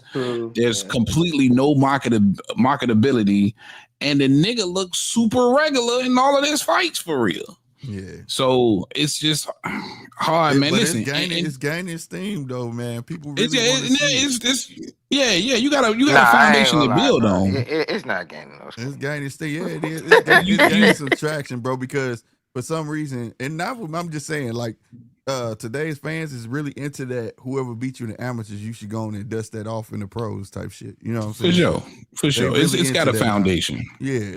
Yeah. But usually when But- it happen, bro, the person from the amateurs has been doing their motherfucking thing too. You know what I'm saying? Mm-hmm. Like Yeah. Andy Cruz not doing his thing, bro.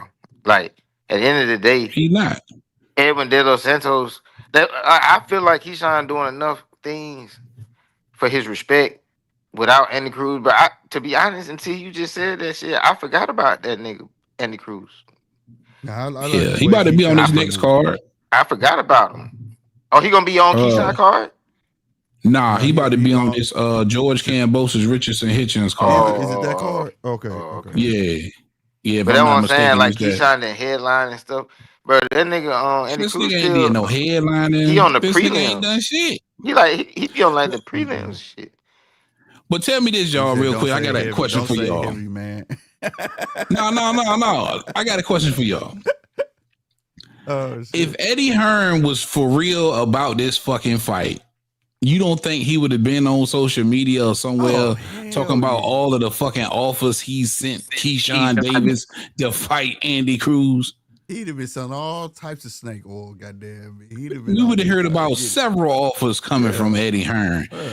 to Keyshawn to fight Andy Cruz. That nigga ain't sending no fucking contract, bro. Hey, he ain't showed him nothing. That nigga ain't dumb. He ain't showed him nothing. So when they keep talking about this damn Andy Cruz fight, which I want that fight, God knows I want it. Ask yourself and go scour the internet and see if you see Eddie Hearn talking about sending Keyshawn a offer. Because that's what Eddie Hearn do, right? Mm-hmm. Eddie Hearn sends all of these offers, has no problem getting on the internet and telling us that he sent these fucking offers.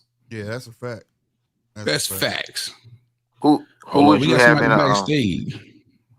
Go ahead, Casino. I was gonna say, who would you have in a fight, Edwin De Los Santos or Andy Cruz? I would, man, Andy Cruz to get this shit out the way so these niggas can shut up about it. I'm saying versus each other. Who would you have? Like, huh? Who, Edwin versus Cruz? If Edwin and Andy Cruz was the fight, who would you have winning? Ooh, that's a good one. Edwin. I'm leaning. Edwin, I'm taking Edwin in that fight. See, that's what I'm saying. That just go to that. That's what I'm saying. But Keyshawn doing bigger and better shit. Hell yeah. Edwin then fought Rayo and Shakur. Hey, I was talking this to nigga Andy ain't fought nobody really yet. doing bigger and better? Is Keyshawn really doing bigger and better things? I mean, he got a belt. Okay, he's starting to. You got a belt. All right, you got a belt. But Andy Cruz, what does he even rank? Is that AJ? No, it's AC. Oh, he ranked high. AC, He ranked high, AC. and What's most up, of them. AC? Yeah, what's Oh, good, Andy man? Cruz I'm ranked high? gonna say it like this. I ain't even introduced this nigga yet, man. Yeah, that's AC, man. That nigga jumped right in here. What up, AC? What's good, bro? I don't even know. I just want to say it like this. I've always been big on Keyshawn. I was telling dudes about Keyshawn coming up on different panels, and I'm like, I'm trying to tell y'all, man, Keyshawn is it. You feel what I'm saying? But the thing was, I was caught up in the eye test, and then when I really started to look at the top ranked diet that they were feeding him, and then the hype that was coming off of these plates that they're feeding him, I was like, okay, they moving you. I see the business side of how they moving you because you're coming in with leverage, and your leverage is the fact that you have your two brothers.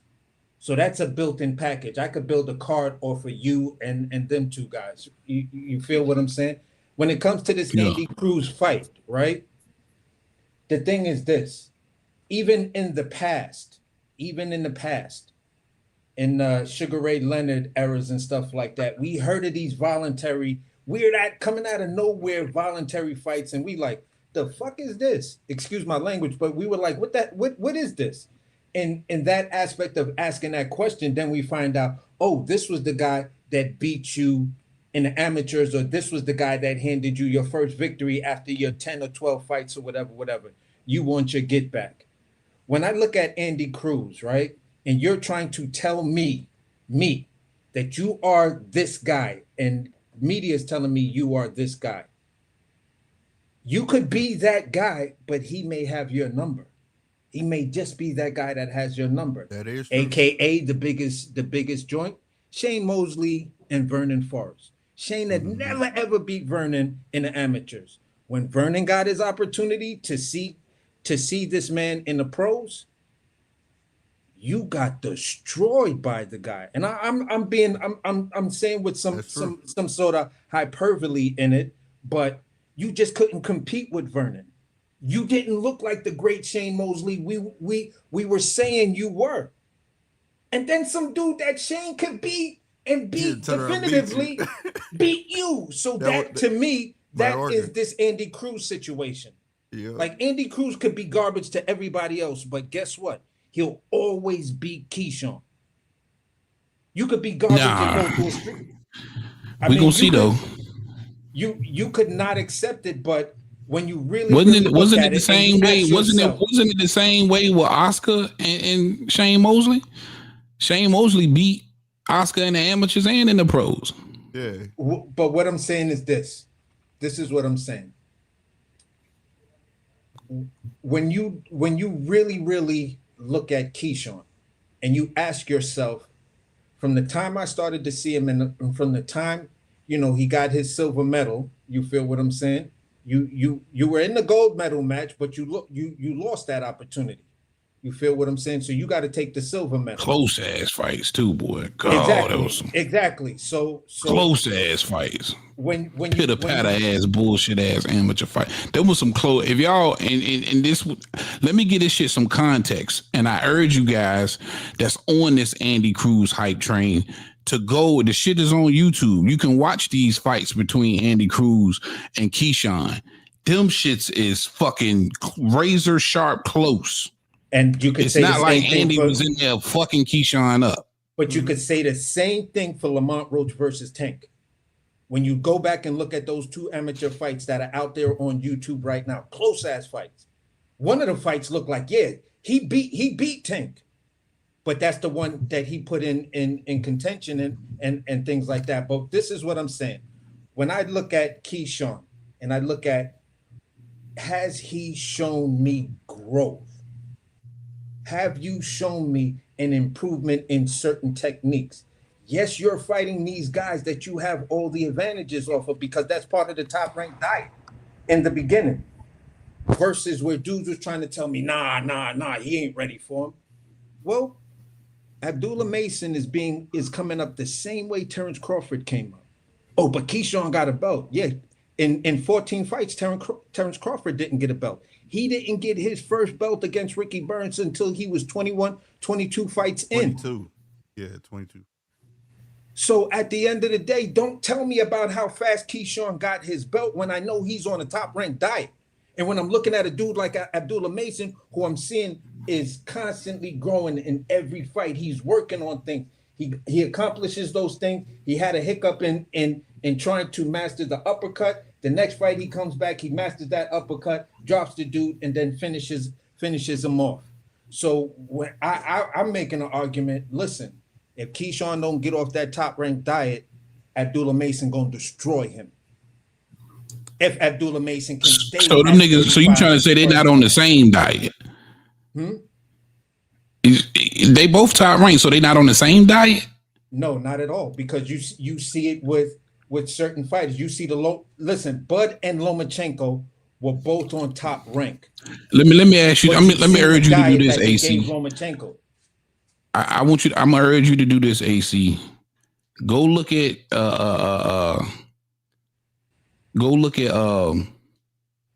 Abdullah first 13 opponents, and then go look at Keyshawn first 13 opponents. That's again, you're making you just asked me a question off the point I just said is. No, I didn't ask you a question. I say I urge you to do this. You're asking me to do something when I'm telling you, even if I look at that, when I look at Terrence Crawford's career, who didn't get his first belt until 22 fights in, Terrence Crawford's career is more like the development of Abdullah Mason than it is with Keyshawn Davis. So whatever Keyshawn did in his first 13 fights is kind of irrelevant to me because I know the diet that you're on. And then when I'm looking at really what's going on, show me when Keyshawn did not. But that's a have hell of a all the that's a hell of advantages. a diet.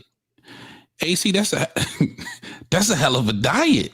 Yeah, because you put money behind them. Look at how they was trying to move Berlanga. Then now you looking at how they trying to move Xander Zayas. These guys invest money because they know you have what it takes. I get what he's saying to build this to a certain extent. Like if you was to take a deep dive into Keyshawn's last fights. Now I get what he's saying. This is not taking nothing from him. Yeah, I want to see him versus. I want to see your boy. I think the De Los Santos versus a Nair Albright or a Modano. And then that'll answer more questions for me for an Abdullah Mason. Until you start fighting that type of competition, he's on a better diet than what they gave Keyshawn for sure. Abdullah's building his career from the mud. That's why I'm big on Abdullah, because it's from the mud. He's sharpening his tools. I think it's a matter of the long trek versus the fast track. You know what I'm saying? So right. Like if you really take a deep dive when he fought, what was that, Lemos? What they didn't tell people, Lemos was coming down, but they made it seem like he couldn't make weight. Well, he was coming down to fight him. If you look at Dennis Berichek, he was way bigger than Dennis Berichek. But he never came down though. But you understand what I'm but you get what I'm saying though. So like if you look at we got to give Key, a ton of credit for Lemos. You got to give him a ton of credit for Lemos because he never came down. He lost weight. He came down. He gained that shit back though. So like at the what you mean he gained it? The nigga weighed in at 141. Right. But he still lost weight, though. You know what I'm saying? But just he weighed in 6 pounds over. He did weigh in 6 pounds over, but what I'm saying he still lost. He weighed in less with Hitchison at 40 than he did with Keyshawn at 35. I get the defense, but I'm saying if you look at it though, so they don't tell you all of them things, right? So and then you look at that he was way bigger than Bernacek. But I don't take that away from him, so I can see what he mean by like it is Top Rank does have a system. The kids that they fast track and they're gonna get you the names, but those names are gonna be potentially they see that you could win. Not that you're gonna win. They see that you can get. You understand what I'm saying? Win for sure. They didn't. Now for his Abdullah is on the slow road where you're gonna get your soft touches, your medium touches, and so on and so forth. It's not like we're gonna give you no big name now. We're not gonna give you nothing now. But the difference is that Abdullah gonna be sharpening his tools, and when he does get there, it's a big difference. Hence why he's bringing up Terrence Crawford. You see what I'm saying? If you because watch the journey of Terrence Crawford, he was the same way. You know what I'm saying? And that's why a lot of people try to discredit Terrence Crawford because they say he don't have a lot of names, he don't have these, he don't have that. But you see how sharp Bud is, though. You get what I'm saying? So I get his point, though. He's in line. I think what was kind of confusing me is like I felt like he was trying to say he could see the progress on Abdullah, but he don't see no progress with Keyshawn. That's exactly what I'm saying. Yeah, that's what he's saying because and I'm trying to tell you it's because they're so far. He's so far ahead of this dude. No. I've been watching boxing way too long to go for that, bro. I get what he's saying. Now you gotta see it. If I know exactly what he's saying. Look at it like this, Tio. Look at it like this. If I'm fast tracking you in a fight that you potentially can beat, potentially get beat. We're not seeing the same rate of progression as we would see in Abdullah because Abdullah's. I'm knocking niggas out in the second round. It's gonna be hard to see that progression, bro. But that's what I'm saying. It's not just about knockout. That's what we're saying. Knock a dude I get what he's saying. In the second round. Right. I get what I'm saying. Give me a fight. I'm not picking on you. I'm just trying to get you to see what he's saying. Bro, we don't even know when they're going to match Abdullah Mason up against an Olympian. So we're not going to give Dennis Berichek no credit? This nigga's an undefeated Olympian? Yeah, but you didn't. When he won that belt from Old Boy, you did not say to yourself, whoever gets him next, he was going to lose? No. I looked at that fight. What? Say that again. Berichek, when he took that belt from Neverett, you did not say the next nigga he fight, he was food for. And this before I knew he was fighting Keyshawn. This, bro. This before I was like, whoever he fight next, he's food, bro. Again, man, I love to give people credit, bro. I give him credit for winning. I give him credit, bro. Fight for everybody out there. I was like, he's food for who? I gave Berichek a ton of credit for the way he was able to handle Navarrete. And I gave Keyshawn a ton of credit for being an undefeated Olympian. So but what I'm saying is you didn't think, in the manner let me put it in this perspective for you, Heavy. So, okay, let's use Keyshawn, right? That same style he called himself trying to fight Never Ready with, because Never Ready reaches with his punches. He got wild ass punches, and Burnchett did the same bouncing around bullshit, and knowing he wasn't gonna be able to hold that. You didn't think that same style, Keyshawn was not gonna null and void that shit? Hell yeah, Keyshawn gonna whoop his ass. I knew he would. I thought he had the answer for him. That's what I'm saying. I just want to try to ask you credit this for question. winning it, but I knew he was food for whoever else was coming afterwards. Heavy, let me just ask you this real question. Out of all the champions before Keyshawn won, who was everybody saying was the weakest 135-pound champion? The most unknown one. Bernacek. Dennis Bernacek. Bernacek was the weakest one. And when you talk about when you're talking about levels of experience and everything else, you got at least the other three champions were multi-division dudes that came up and won belts in at least 3 divisions: Tank, Loma, and Shakur. Every time I look at the cup, I can't think of nothing but the KKK. So all 3 of them are multi-division. Could legitimately say that they're all, pound for pound dudes, because they were moving up and showing that their style. I can beat the next champion up. So okay, cool. We give them that credit. Bernacek was definitely the weakest. So my point is this. My point is this, right? I have no issues with Keyshawn. I think he's a great fighter. I'm on Team Keyshawn. You feel what I'm saying? But as a big fan of his, I also have to put myself in a position of saying, all right, I'm digging you, Key. But what I like to do sometimes is to see, is there anyone in the division that can give you the fight that I would like to see, the fight that pulls you to your true amount of greatness? And when I look at how they're moving you and looking at everything, Keyshawn is a dude that's 5'10". You feel what I'm saying? That's number one. You're kind of tall. You're kind of tall for the division. You feel what I'm saying? When some of the other guys are a little bit shorter than you. Now I'm trying to get to his box recs so I could just give you some of the stats on. He's 5'9", which is my height, and he's got a 70-inch reach. You feel what I'm saying? With a 69% knockout rate. He's put in a total of 84 rounds, right? 84 rounds. I don't want to get into where he's ranked, but when you compare that, right? When you compare that to a Mason, right? When you compare that to Abdullah Mason's, and we're just talking the numbers right now, right? Abdullah Mason is like also a tail of the tape. Abdullah Mason is also 5'9", right? Abdullah Mason has a 74-inch reach. So Abdullah Mason is going in there, same height, but I got the reach advantage over you.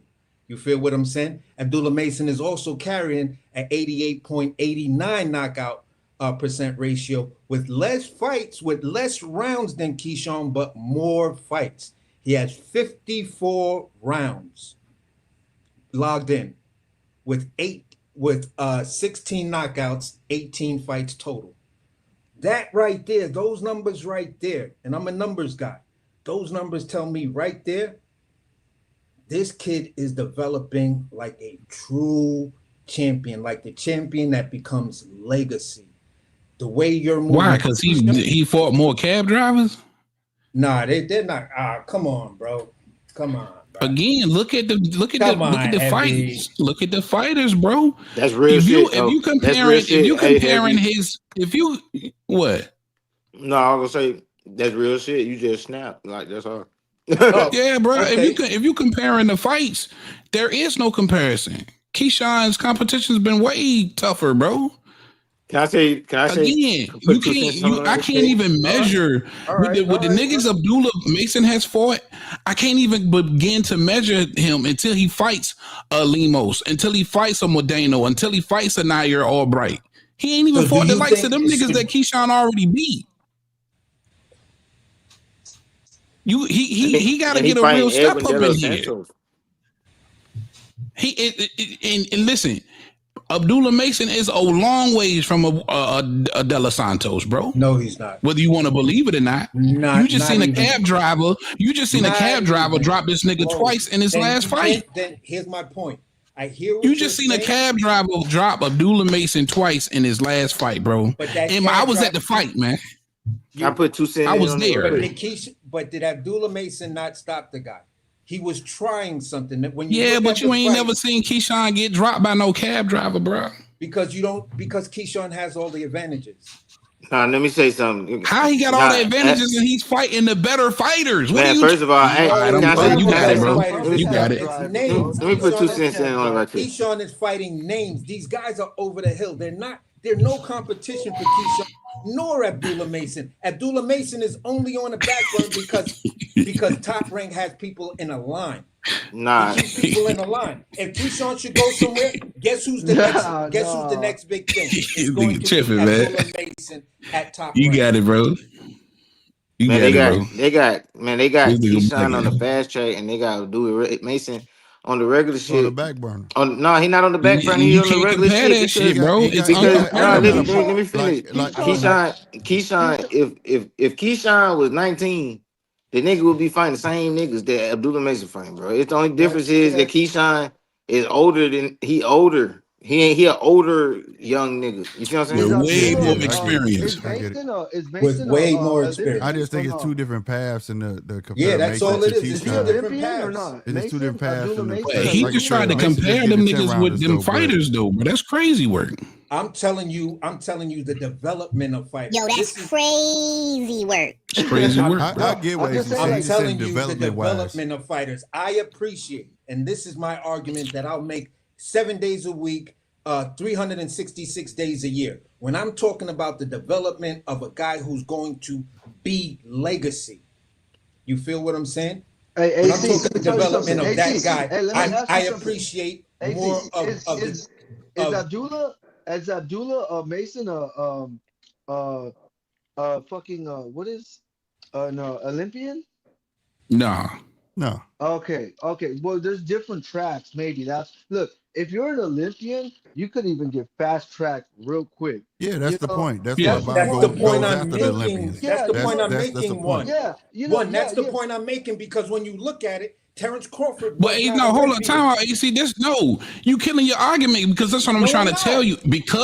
But now listen, just real quick, bro. Just real quick. Because he's an Olympian and he's fast track, he's fighting way better competition than what they willing to put in there with Abdullah right now, bro. So you can't compare them niggas. Not necessarily true. That is not necessarily true. All right.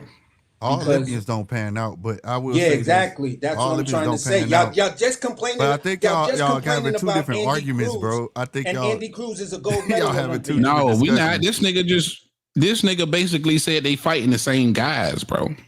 No, you say that. No. When did I say that? Yes, you did, bro. You did just basically say that. No. I don't know what you listening to, Heavy. Readjust those jump offs, man. Maybe you just said that. You just basically said Abdullah gonna watch all of the niggas that Keyshawn fought right now. Abdullah was to fight all of those dudes right now. He beats all of them right now. He's the better boxer, bro. I would love to. I can't. I hope they feed him to Nair Albright. I hope he get a big fight. I hope they feed him to Mazino. I do think for his everybody's calling for Abdullah Mason to get those big step ups right now. But he needed. But I don't want him. Like I just did a video. I ain't let it out yet though on Moses Atuma, and I talking about the same shit, bro. Like I feel like Moses Atuma that he the shit, but I don't want him to get ruined. So like. I'm like he's going. I like seeing the development of fighters. About to fight. Old boy, Moses Atuma is about to fight. If I'm correct, the Hooney guy. I think something. No, Justin Hooney is fighting Worley, ain't he? Oh yeah. He's fighting Worley. That's the big fight. Yeah. But shout this nigga out right here. I like that. That's what they need to make. Cruz versus Mason. I like Mason. I like the way they moving Mason, but it's kind of unfair though, because the dude that did knock him down, he was known for knocking motherfuckers down and knocking them out. So I mean, like, yeah, he took it. That was a step up for him. One-punch knockout power. That was a good step up for him. But everybody not cab. You got good fighters and you got cab drivers, but this all. No matter which way we cut this conversation, it's still all the top ranked diet. No matter which way, they know how to take certain fighters, they move them a certain way, and then they take other fighters and move another way. Bob is good for taking your Olympians and moving them on the fast track. He's very good at that, and he's going to try to he's going to maximize that dollar because you're Olympian. You know what I'm saying? Other fighters, he's going to put them on a slow roll. You know what I'm saying?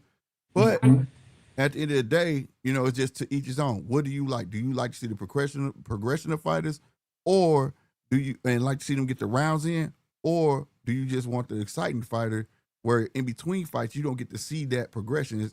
At some point, now this is just me. This is just me of watching boxing. Most cats that, not just most, not all, but most cats that get fast track, they seem to hit that point where they feel like they got all the skills in the world, and every time you see them fight, it's the same fight. You don't see nothing else, and eventually it catches up to him. You know what I'm saying? So I understand what he's saying. Whereas when you watch Abdullah, you see something different every fight. Like you see him trying something new. You see him adding to his repertoire. So you see him working on a new wrinkle. You see him working on a new wrinkle that he's gonna, he's gonna see that nigga get dropped twice. Yeah, but you also saw his daddy said, "I told you not to do that." Put him on the timer, and what'd he do? He got him out. So I mean, like that's when we talking about the growing pains. Like for me, I like that. I like the growing pains. I like seeing the fighters go. Like I was just, who was I just telling that not too long ago? I'm glad Abdullah got dropped early. Could you imagine now that? He knows. Could you imagine? Right. If that happened late in his career, it's over, bro. Good fight, though. That was so that's just me. That's what I'm saying. I think y'all having the same conversation, just to each his own. I respect everything Heavy was saying about the whole situation and what he was saying about Abdullah, because 90% of it, what he was saying about Keyshawn, 90% I can agree with it. I can even agree with 90% of what he was saying about Keyshawn versus Andy Cruz. I can also agree with 90% of what you're saying is, listen, if Keyshawn does not handle that, and you're talking about staying at 35, you're going to run into the same situation that David Benavidez was running in with David Morrell. Those of us who knew David Morrell and those of us who knew who David Benavidez is like, yo, why are you guys trying to even match these two dudes together? You're talking about two different levels. You're talking about a former two-time champion. You feel what I'm saying? Who never lost those belts in the ring. You lost them because of stupid things you did outside the ring. You feel what I'm saying? I never believed that David Morrell could beat David Benavidez. Me neither. Or he could beat Canelo. I was like, listen, stop telling people that David Morrell is ready for Canelo. He will get destroyed. Right. Didn't he have like the interim belt or some shit like that, right? Yeah, like he had won the interim belt, but when WBA or something, they was talking David Morrell is the Yeah. next thing, when David Morrell had a total of 6 real fights in. When he got on the undercard, when he won he that got that belt at 8 fights, didn't he? He got that belt. He got like that 8 interim fights. belt with 8 fights. And then They what, he said moved they were up saying and then got he another was the belt. fastest champion to ever receive the belt in the whole sport of boxing. And I'm Yep. like, At the Armory y'all in are Minnesota. moving this guy crazy. But it was only a clear. to get But knocked out when by he fought Hot somebody. Rod, he got exposed. He got exposed outside versus Hot Rod. For sure. Hold up, real quick, DGO. He'll be fighting on the next Richardson Hitchens card, bro. Yeah, he's on whenever that fight is next. But I agree with you about that whole Morrell series for sure. Yeah, and for me, it's just like. But that's why I say niggas gotta slow down with this Andy Cruz talk. The nigga 5 fights in, bro. 2 knockouts. In the other fights, that nigga looks super regular. Hey, you know who was? But you know what I'm gonna say to that though?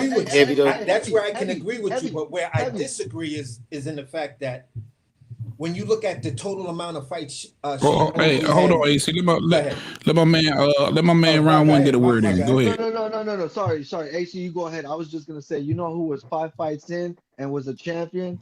The girl that Clarissa Shields beat. The girl that Clarissa Shields beat. She was a WBC Diamond champion. So yeah, man, there's a lot of people like that. But another thing too, female shit. Like you was one thing about it though. Like I don't care if he fight Andy Cruz or not. First of all, like I don't have to see that shit no time soon. I do. I got to have it. I mean, no, I want to see it. I mean, I don't mind seeing it. I'm just I, not like I would begging like to for it or see no shit. Andy But marinate a what little I was gonna more. say. I was gonna say the same way how Andy Cruz ain't got that many fights, and we was talking about David Morrell. But at the end of the day, shit, I appreciated David Benavidez going ahead and whooping the nigga ass, no matter what his record was. I mean, because he was asking for it. You know what I'm saying? And shit, Keyshawn got more reasons to whoop his ass. You know what I'm saying? So For sure. For sure. you know what I mean? It's It just gotta happen. Yeah. yeah. For me, Yeah. it's just Yeah, watching the it gotta fight. happen. For me, it's just watching the fight. Get it out the way. Don't let that energy build up like that because then it'll become a thorn in your side, and then it's the type of situation to whereas people will start to say your detractors will start to If say Andy start, yeah, if just like Andy the start same winning, people who was like, "Yo, Keyshawn is nice, but he need to shut up. He talk too much. He this. Oh Look at yeah, what he did with Keyshawn Frank got Martin. time He though. called Frank Martin out, and Frank Martin ran up on him, and Key was talking about, well, I only got 6 fights, 6 maybe 8 fights in. Why are you trying to fight me? AC. Wait till I got 4 more fights in. But you was calling Frank Martin out like you ready to do it right now. Hey, These are things AC, that how You I know, old that is was how remember old is about. Abdul? Hey guys, he how old probably is was, man, but you know, that was a piece of PBC and shit. yeah? So Hey, how old is no sorry Abdul. How old is Keyshawn and how old is Andy Cruz? How old are they? I don't know Andy Cruz Andy age. Cruz is Tank's age. He's like 29, Oh and shit. fucking Keyshawn's 25. Okay. Okay. Yeah. Look, I think at this time you could. I wouldn't mind Andy. Sitting and marinating. Before we throw him in the cooker. Some shit like that.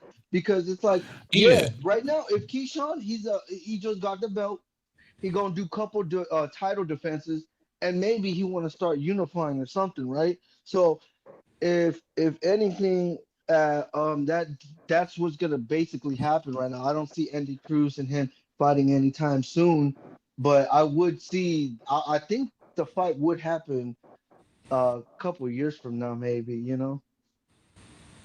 yeah. Listen, the fight gonna happen, and I promise y'all this. This is real shit because he does it with every big fight or what he believes to be a big fight. Eddie Hearn. The offers are going to come. You know what I'm saying? He's going to make it public like he always does. You know what I mean? Anytime a lot of these negotiations are getting talked about publicly, numbers, money, all it's Eddie Hearn. When you are Eddie Hearn fighter, you're going to get discussed publicly. He's going to tell you he sent offers publicly. That's true. It That's never true. fails. You know what I mean? That nigga is not sending Keyshawn no offers for Andy Cruz right now. And I seen Yeah. somebody in the chat say, well, Keyshawn sent De Los Santos a contract. Yeah, he can. He's in that position. De Los Santos ain't represented by nobody like Eddie Hearn. Yeah. So yeah, Okay. Top De Los Rank sent Santos him. is it? Yeah. Top yeah, I'm rank. about to They say both top Keyshawn can't rank. send nobody nothing. I mean, Yeah, Unless Top Keyshawn the Rank. champion.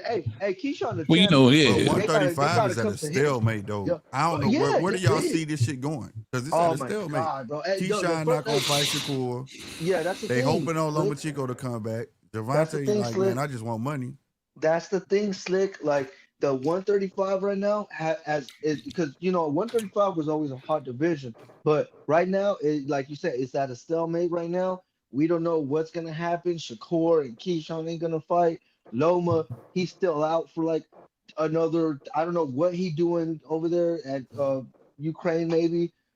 Tank, he got a fucking rematch that's gonna happen in August. So yeah, man, the parts are moving, but they're moving slowly, slowly, Yeah, slowly. it's not, Here's the problem for bro. me. The problem for me at 35 is for me is this whole brother and friend stuff. Mm-hmm. You feel what I'm saying? Because now y'all got the division messed up. My thing AAC. is, Shakur, you told us you wanted undisputed.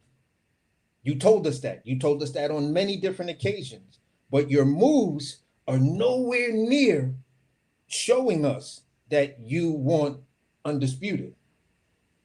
You feel what I'm saying? Because if you wanted undisputed, you would not have left Top Rank because 2 of the belts are in Top Rank.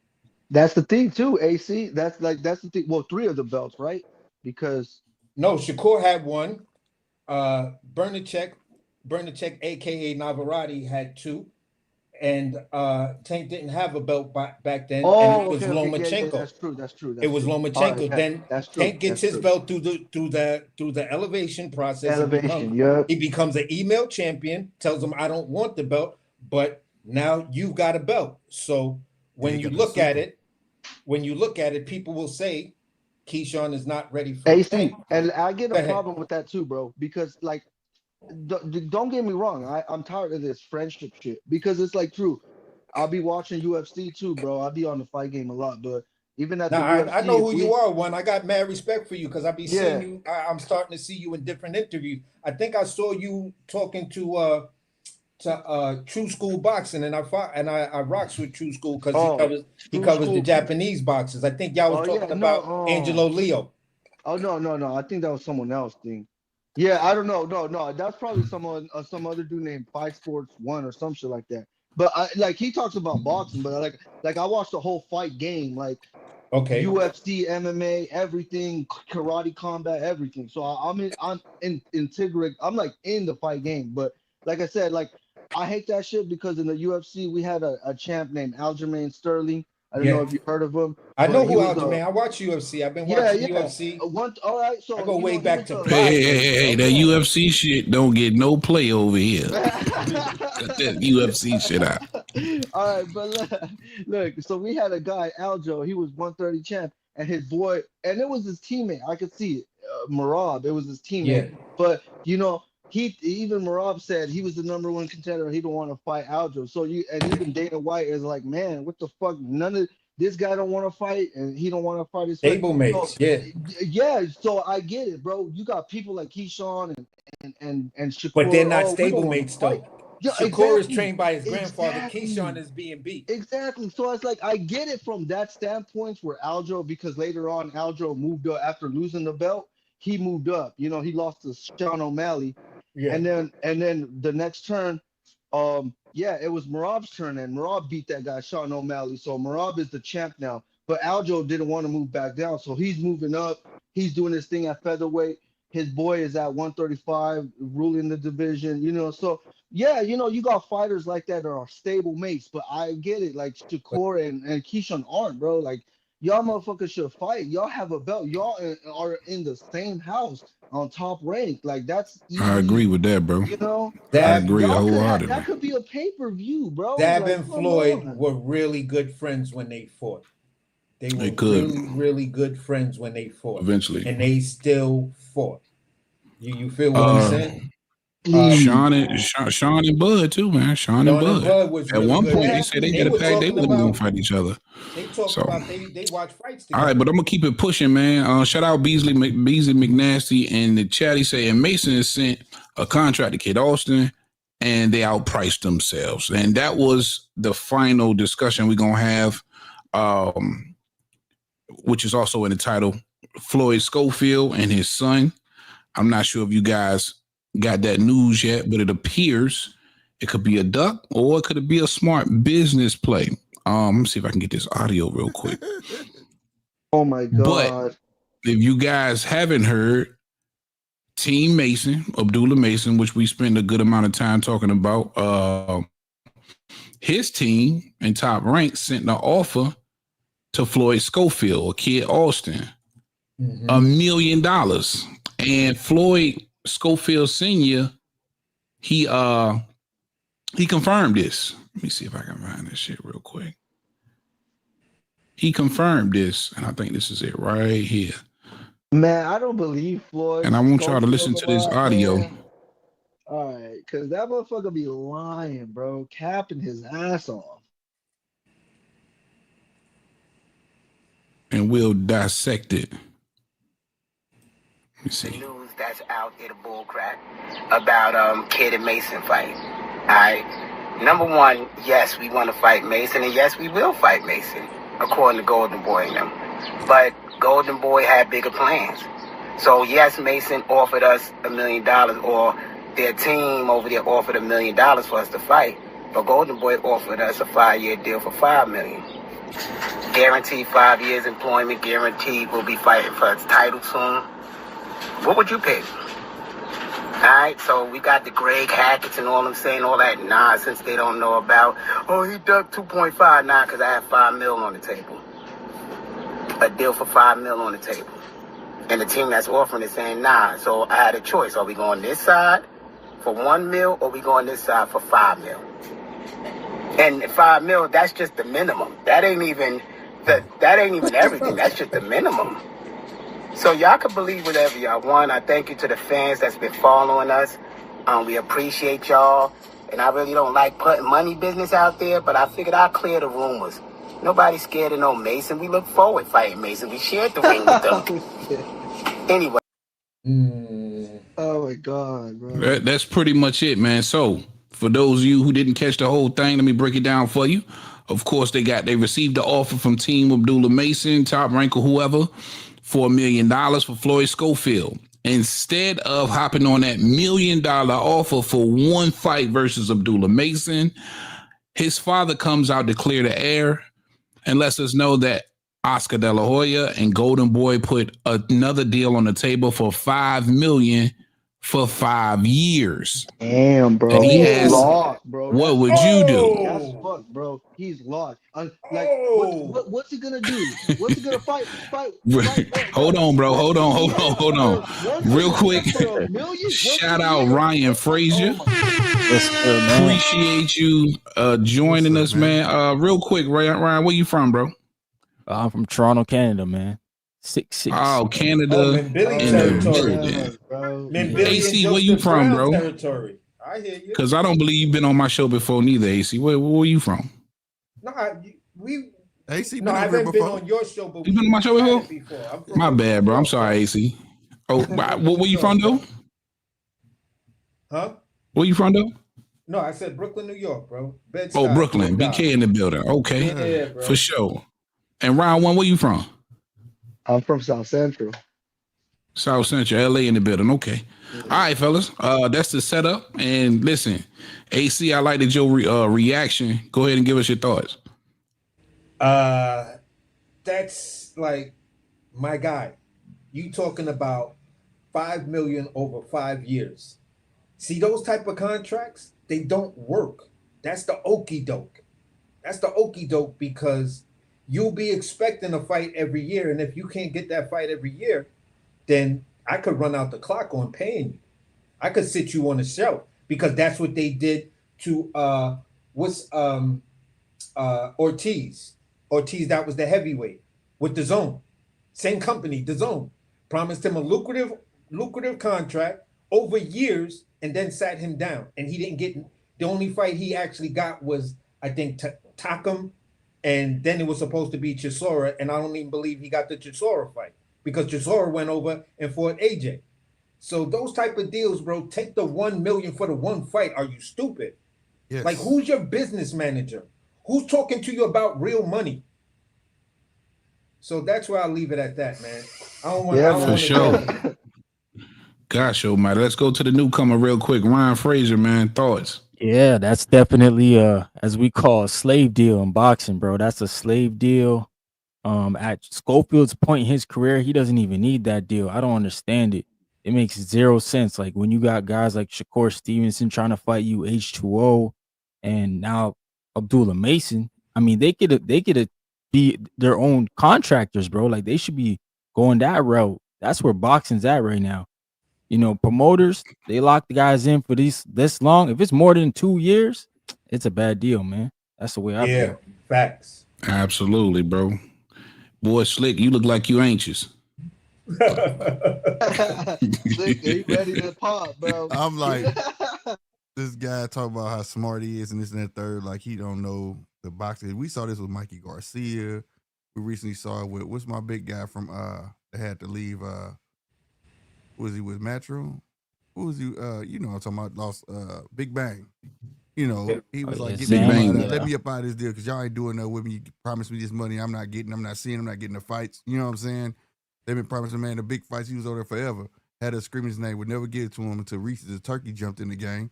Then, like I say, Mikey sat what for that 2-3 years? Like, dog, I'm not doing this. And that's the real proof because they thinking 5 years, 5 million. It's not from that date. They could drag that shit out. If you don't fight for 2 years, say you fight for 1 year and you don't fight for 2 years, you still owe us 3 years or 4 years or whatever. You know what I'm saying? Like, that's how that shit work, bro. So you allowing a dude essentially become God over your career. Yep. You know what I'm saying? Yeah. That's you don't get to opt out of that shit. They don't have to let you buy out. Mikey Garcia learned the hard way. He sat his ass out. Like, think I'm gonna sit out the rest of these years. Fuck Bob. Guess what ended up happening after that? He had to buy his ass out that contract. You still finna give me my money, one way or another.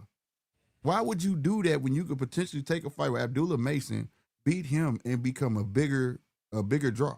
Yeah, that's his dad though, bro. That's his dad, bro. Man, that's the thing I For was gonna sure. say, man, because I'm coming to you, round one. I'm coming to you. HLD says 5 years, 5 mil per fight.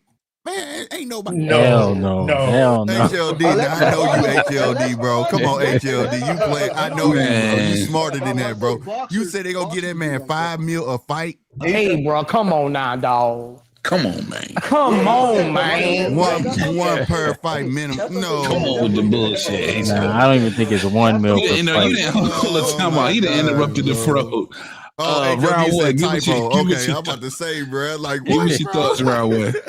Give us your thoughts, round one. Like I said, bro, if that 5 mil, 5 deal is coming, like me saying, like, yeah, I'm fighting once a year, and you guaranteeing me if I do right that title, I guess, bro. But he ain't fighting once a year, bro. They're gonna make him fight like twice a year, 3 times a year or something.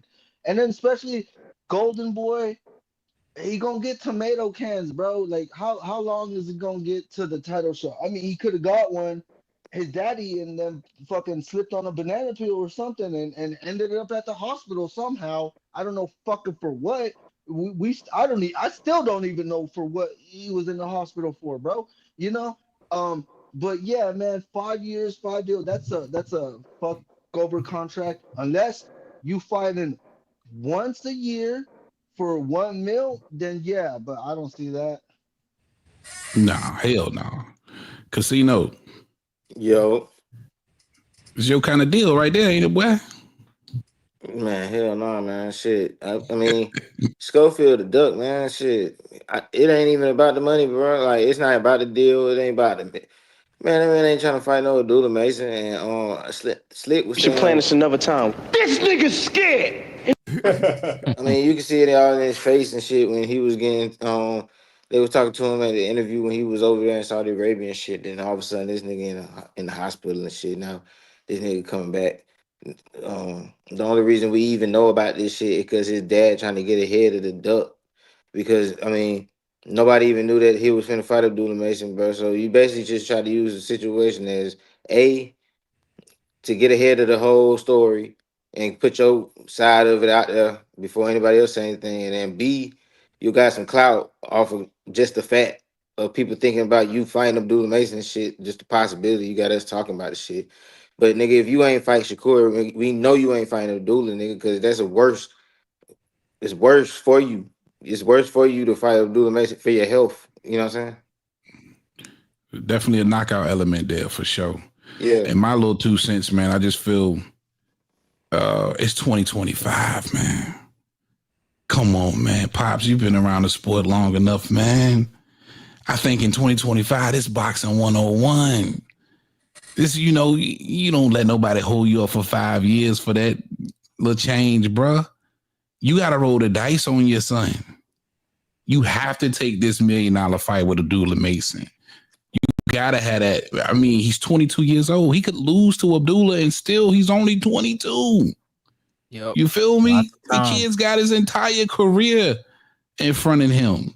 You take this opportunity, you bet on yourself, you bet on your son, and you go from there, man. You don't lock up with Golden Boy for the next 5 years for $5 million.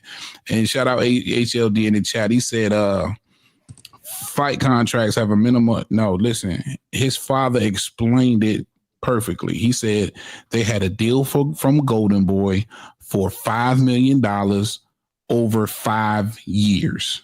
Yeah, he didn't say Bottom 5 line. fights. Right. Yeah. Meaning you could be used. They could fight that boy 3 times a motherfucking year and break $1 million. He's gonna fight 3 times a year, bro. Oh, three, yeah. a little over 300 a He's fight, 22 bro. years $1 old. million. That shit Equal is $1 crazy, million. bro. So that shit is crazy, bro. And they you can spend had $1 million a year and get 3 fights out of that boy. Now think of this. What if he get in a big fight in one of them? He's stuck with that, whatever that 300-something thousand is, bro. It could possibly be one of the biggest fights of his life. The title fight they're promising. That's why they easy. We bet take the $5 million. They like, yeah, we'll give you that. We'll lock you in for that. And now you're stuck. And God forbid, Turkey you do something in Turkey like you. They ducked him. HLD, 50K. Sometimes small money make big money. You ever heard that? Sometimes small money is big money. Abdullah might take that 50K, but he ain't locked in like that. That's crazy, bro. That's anything can happen in 5 years, man. Yeah. What if the Turk take a liking to you, makes you an ambassador next year? Right. But you locked in with Oscar for $5 million over 5 years. And then you hear Turkey gave, turn around here, Turkey gave Golden Boy $10 million for you, and you only get 300. You gonna be hot, bro. Come on, bro. Be hot. And then you know why he going through this look at it from a bullshit? different lens. Let's say he do fight Abdullah and he loses, bro. They so young that he can get back on the track and do good later on. Thank you, bro. Thank you, bro. Nah, he can't get back on track like that. I ain't gonna. My man crushes up in because he ain't never been no champion. He's like no, I'm not saying. No, I'm saying if they was to hit now as 2 prospects, right? If they hit now as 2 prospects later down the line, if they both doing good, it could be a potential turn into a big fight. But Kid Austin, Kid Austin, these niggas 20 and 22, bro. Yeah, they got plenty of boxing left. Lots of time. No, you know what it is? It's the O. It's the O. They want to like keep the safe at. That's why Golden Boy. Look, Golden Boy, they feed nothing but tomato cans. He gonna get tomato cans and like, oh man, bro. But what you speaking on one, you messing with the right one. They talk about Eddie serving your ass up. Let you get out of line with that man. See if he don't serve your ass up. Ask Alexa Rocha. Yeah, he was taught up to be their next big dude. He served his ass up. He will he will make an example of your ass, bro. So I mean, you playing with fire. At the end of the day, $5 million though. Nah, you can have that. I'd have told them that would have. I mean, if I would have said I'd have $5 been million for 1 fight per year. Yeah, cool. You know why he taking that shit? Because he ain't that good. That's why he don't believe in his son. Hey, Casino. You think that's a duck? Then you think he ducked Mason?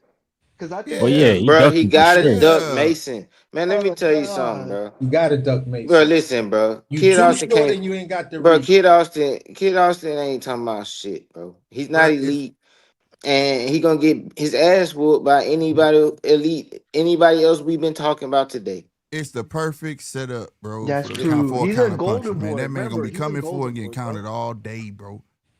And when he get hit, one thing we saw about Abdullah, he got hit, got back up. No Bambi legs or nothing. You saw him get hit and fall off a counter punch. He got up and missed the whole stool. There's a difference, bro. But let me play devil's advocate or play both sides, even though I ain't got a dog in the fight. You seen Mason get put down from somebody who you probably feel is way lesser competition than a Floyd Schofield. Yeah, but Mason, he got. You talking about somebody in the Floyd Schofield who's that dude was known though. But that, hold on, let me finish. Let me set it up. Known for knocking him out. Huh? That dude was known for knocking people down. Yeah, he got true one. He was known. I don't give a fuck what he. But if you put him in the ring with Floyd Schofield, who you taking? Man, if you would put it this way. I don't know. I might. Hold on. The way he did. Nah, y'all capping, man. The way. Hold on. No. Your math ain't adding up, fam. Hold on, y'all. His math ain't adding up. Your math ain't adding up because take Abdullah Mason out of that fight. Put Floyd in that fight, and he took that same punch. The way that man just had Bambi legs, bro, he would not got up. He would not got up. It probably would have been a different fight. So that's not how you. Could have been a different fight. That's not how. Okay, so you can say the same thing for your scenario. All this shit is hypothetical. You talking hypotheticals now? No, the way you just measured it up, man, that's how you did it. So I'm swapping people out like you did. You basically saying No, yeah. the guy that he fought No, was I'm better, saying right? no. I asked you, who are you picking to win? If you match the same nigga that dropped, if you match the same nigga that dropped Mason twice versus Schofield, are you taking him or Schofield? Oh, who you picking to win? I might take Schofield. I might take. Yeah, you gonna be the heavy favorite. He might be the favorite, but to people, I mean, I said I might. Cause his style of fight, bro. Dude just want to fight, bro. Like it's a different. Right. He told you. My dad told me do this, but I was like, fuck that. I just want to fucking fight. Like, you know what I'm saying? Like, yeah, it's a difference. His corner doesn't have his ear. He wants to go out there and do what he want to do. I think that's an extremely. Fighter, you know what I'm saying? I think it's an interesting fight. Ryan, from Toronto. I feel like you got your own channel, bro. Yeah. Boxing Talk up north, man. Put it in the private chat, bro, because I definitely want to subscribe to you and Heavy's joint. Can y'all put, he got a good show. In the private? Okay, yeah, on the boxing sure. voice too. Yeah, I hop on there with Ness whenever I get a chance. Okay, word. Voice. So let me ask you a question. Since you up in Canada and everything, I gotta start watching the boxing. I keep hearing about this. I think that's let me ask you this question. What do you are you up on, or do you follow Joseph Brown? Yeah, I'm big, man. I'm big with Joseph Brown. Shout out to him. He's doing his thing. TMT. Yeah, I've spoken to Joseph Brown at least 3 times, and his pops. Okay. Yeah, man. Just asked him about the Fraser family. We known in Canada, bro. Oh, okay. So you also big on Billy? I like him, Billy. He gets too wide. He gets too wide with his shots, man. Yeah. He gets too wide. He's got to tighten up. Hey, my boy Diego. I see a lot of holes in him, Billy. My boy Diego Pacheco ducked him though. And he ducked him. He did, yeah. Diego, bro. Yeah, he did. How y'all figured Diego Pacheco when he didn't take the fight? Were you talking about the first time? We were just talking about that. Matter of fact, Pacheco's fighting McCumbie next. Yeah, Pacheco's fighting McCumbie next. I was hearing. Chance to fight. Yeah, it's gonna be an eliminator fight Canelo. I was hearing it from either side. I heard the latest information that there was actually, the offer that was sent that got Pacheco the so-called fight, because Billy turned that offer down, and then Billy's camp recently sent Pacheco a offer to fight him, and Pacheco turned that down for the Billy fight. I mean, for the for the McCumbie fight. It wasn't sent by Billy. It was a eliminator to fight Canelo. Remember, I made a video about that. Like, everybody talking about Pacheco this and whoop Canelo, and I'm like, well, he just had his chance to get that fight, and he ducked it. Yeah, he ducked it. Diego. Yeah, that's why they put that together. Hey, I'm glad. I kind of think, look, Diego, like I don't know Diego, but I got a family who knows him. I got a cousin who used to go to the same gym Diego used to go to back in like 2017, 2016, around there and shit. So he was familiar with him and shit. But yeah, bro, to me, Diego, I don't think he was ready for someone like him and Billy, bro. I don't think he was, especially seeing his last fight with what's homeboy's name? So Cold. Yeah, I think that was his name, right? With So Cold Nelson, Steven So Cold Nelson. Yeah, there we go. Yep. To me, he didn't show me anything, and then Billy, bro, it's a close fight, bro. He's going, yeah. No. And Diego didn't show me like he's gonna go for that killer instinct, bro. And Billy shows that shit, bro. Like he goes for it, bro. And if Diego gets caught, I could see Billy like knocking him out or just TKOing him or something, bro. That's why. Shit, Pacheco about to be careful versus McCumbie. That's what I'm saying. He got power too. Because I feel like if So Cold would have fought Pacheco the way he fought him the last 3 rounds, he would have won that fight. And McCumbie gonna come out crazy. But can I coming out crazy? He waited the last 3 rounds to throw it overhand. Can I put a caveat in this? The thing that's I'm looking at the levels of competition and the levels of boxers. When I look at the Pacheco versus So Cold thing, that was a fight that's not supposed to happen in this era. A young fighter doesn't choose a Steven So Cold Nelson, and a Steven So Cold Nelson doesn't pick a young, dangerous fighter like Pacheco. That fight was an anomaly. You feel what I'm saying? For me, when I looked at the numbers on it, like I said, I'm a numbers guy. When I looked at the numbers and then looked at what I was looking at, I said, "There's no way So Cold's gonna win this fight. He just can't. He's not gonna beat Pacheco." When I look at Minbilly, right, and I look at the dude that Minbilly's last fight, I forget the guy's name, right? Deverenchenko. Yeah, I think Deverenchenko, right? When you look at that fight, Deverenchenko was long in the tooth, and he managed to outbox Minbilly to where he nullified the knockout from Minbilly. And I was just like, oh my, this dude throws like he's throwing the last punch that ever existed in boxing on every punch.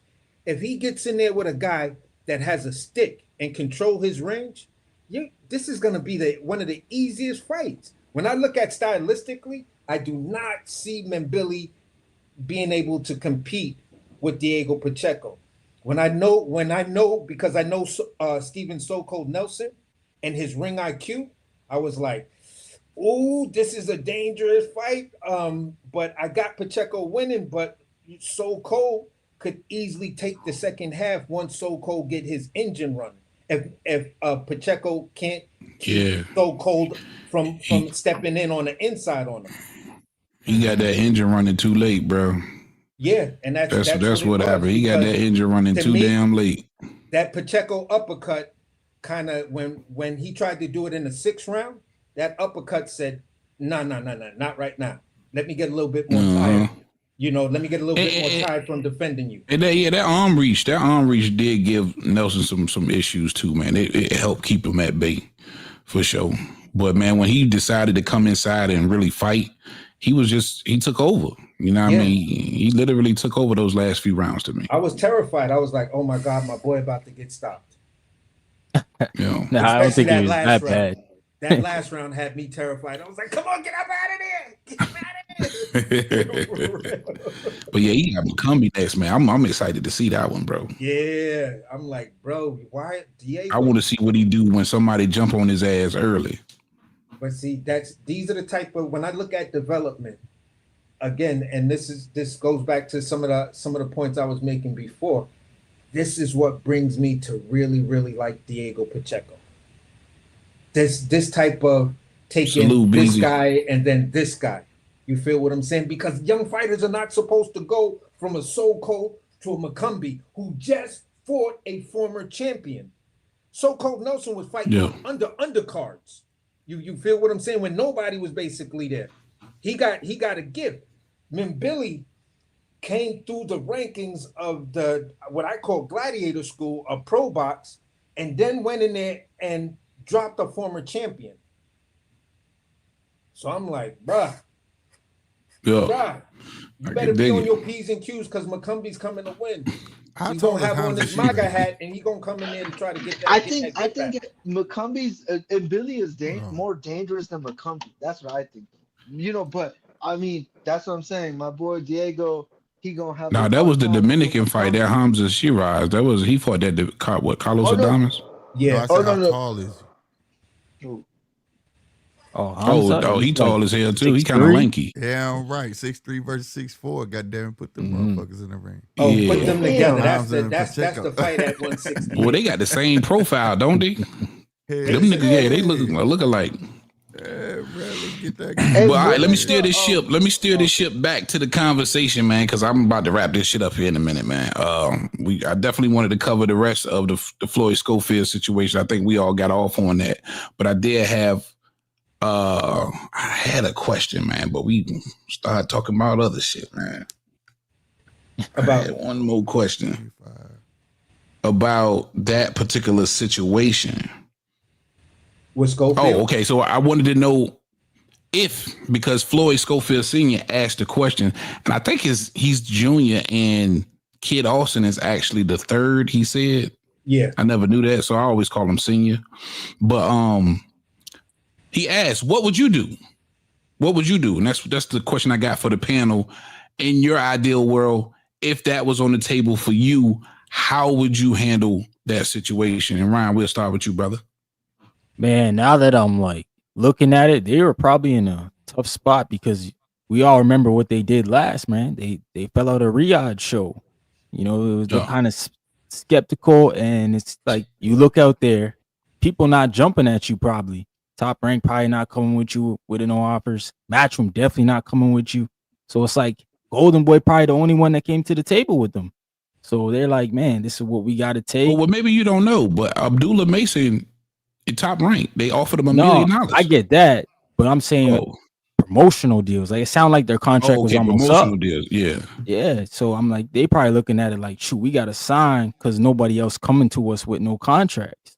So they probably did that. TV. Yeah, they probably did that out of like panic. But at the same time, if you're going to Abdullah fight and do good and win, then that changes your whole situation. Yeah. So we sticking your feet in those shoes, Ryan. What you doing? Hey, I would have probably went for the Abdullah Mason fight. I mean, I think Floyd is a little further ahead than Abdullah. Yeah. So at least they would have had a chance to win. No doubt. For sure. AC, stick your feet in them shoes, man. It's an easy call for me. I got Abdullah Mason. You got all the tangibles. You got all the advantages. Yes, both of y'all got 18 fights in. Abdullah actually has more knockouts. So, looking at performances and everything, I'll give Schofield the puncher's chance if he decides at any point to try to sell out. But then you walk right into one of those nice, beautiful uppercuts that got Abdullah dropped. Oh no, I wasn't asking about the breakdown. We gonna have another round for the breakdown. My bad. I was asking you to put yourself in their shoes. They got two deals on the table. Which deal are you taking? I'm taking the Abdullah Mason fight, hands down. Okay. Anything else is ridiculous. So you taking that meal all day? Okay, word. Round one. Stick your feet in them shoes, man. Yeah, man. If he ducked that Shakur fight, clearly that Mason fight, because I don't really. If he fought Shakur, he would have got his ass beat. I don't even. He probably would have got like thrown the towel in or something, but because he wasn't ready for that shit. Now Mason, that could be a 50-50 fight for him, but at the same time, does he want to take that risk? Does his father want him to take that risk? That's why they're going with the Golden Boy tomato can route, 5 mil, 5 years, line them tomato cans up, and the champ could be like at the end somewhere, Yeah, I can dig it. Slick, you in that situation, my brother? What you doing? Only advice I can give him, man. Stop it. No, get some help. You fucking need it. You smoking crack, bro. I'm going to take the Abdullah Mason fight. I'm betting on my goddamn self. Like I said, my guy acting like somebody mama, that's trying to protect you and coddle you in the damn house. Goddamn it, teach that boy to believe in himself. Go out there because there's no reason to take $5 million when I know I can beat Abdullah Mason. Let me go beat Abdullah Mason and become the biggest star because Abdullah got a buzz. You fuck around, be over there, man. They're gonna exploit your ass. You know what I'm saying? Use you for filler fights here and there, especially if you lose. Oh, you just done. You just done. Like, why take that risk, bro? If you're gonna take any risk, take the risk where you bet on yourself to be better. You know what I'm saying? Not be content. Yeah, man. I dig it, man. And I think I fall in with you. I think it's more rolling the dice on yourself, man. Not a lot of cats his age at 22 get that type of opportunity. And if you defeat Abdullah Mason, sky's the limit. I think for Pops, it's more like he understand the grind and what it's taken to get here. And he's probably looking for that security. And some fighters just need those promotional companies to coddle them, man. You know what I'm saying?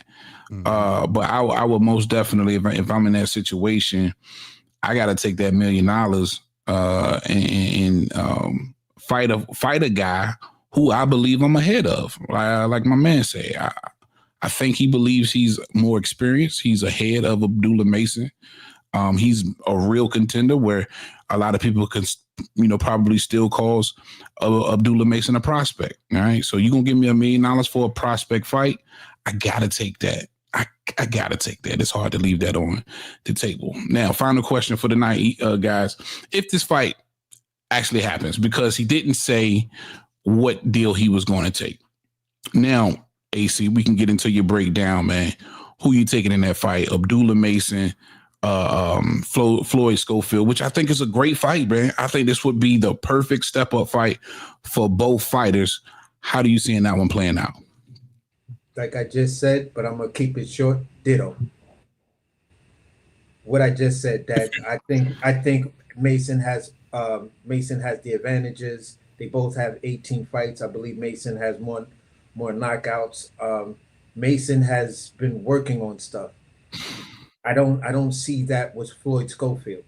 So at the end of the day, to me, the better fighter, the more technical fighter, is going to be Abdullah Mason. Easy fight for Abdullah Mason. Stoppage in under 8 rounds. God damn. Ton of confidence in Abdullah.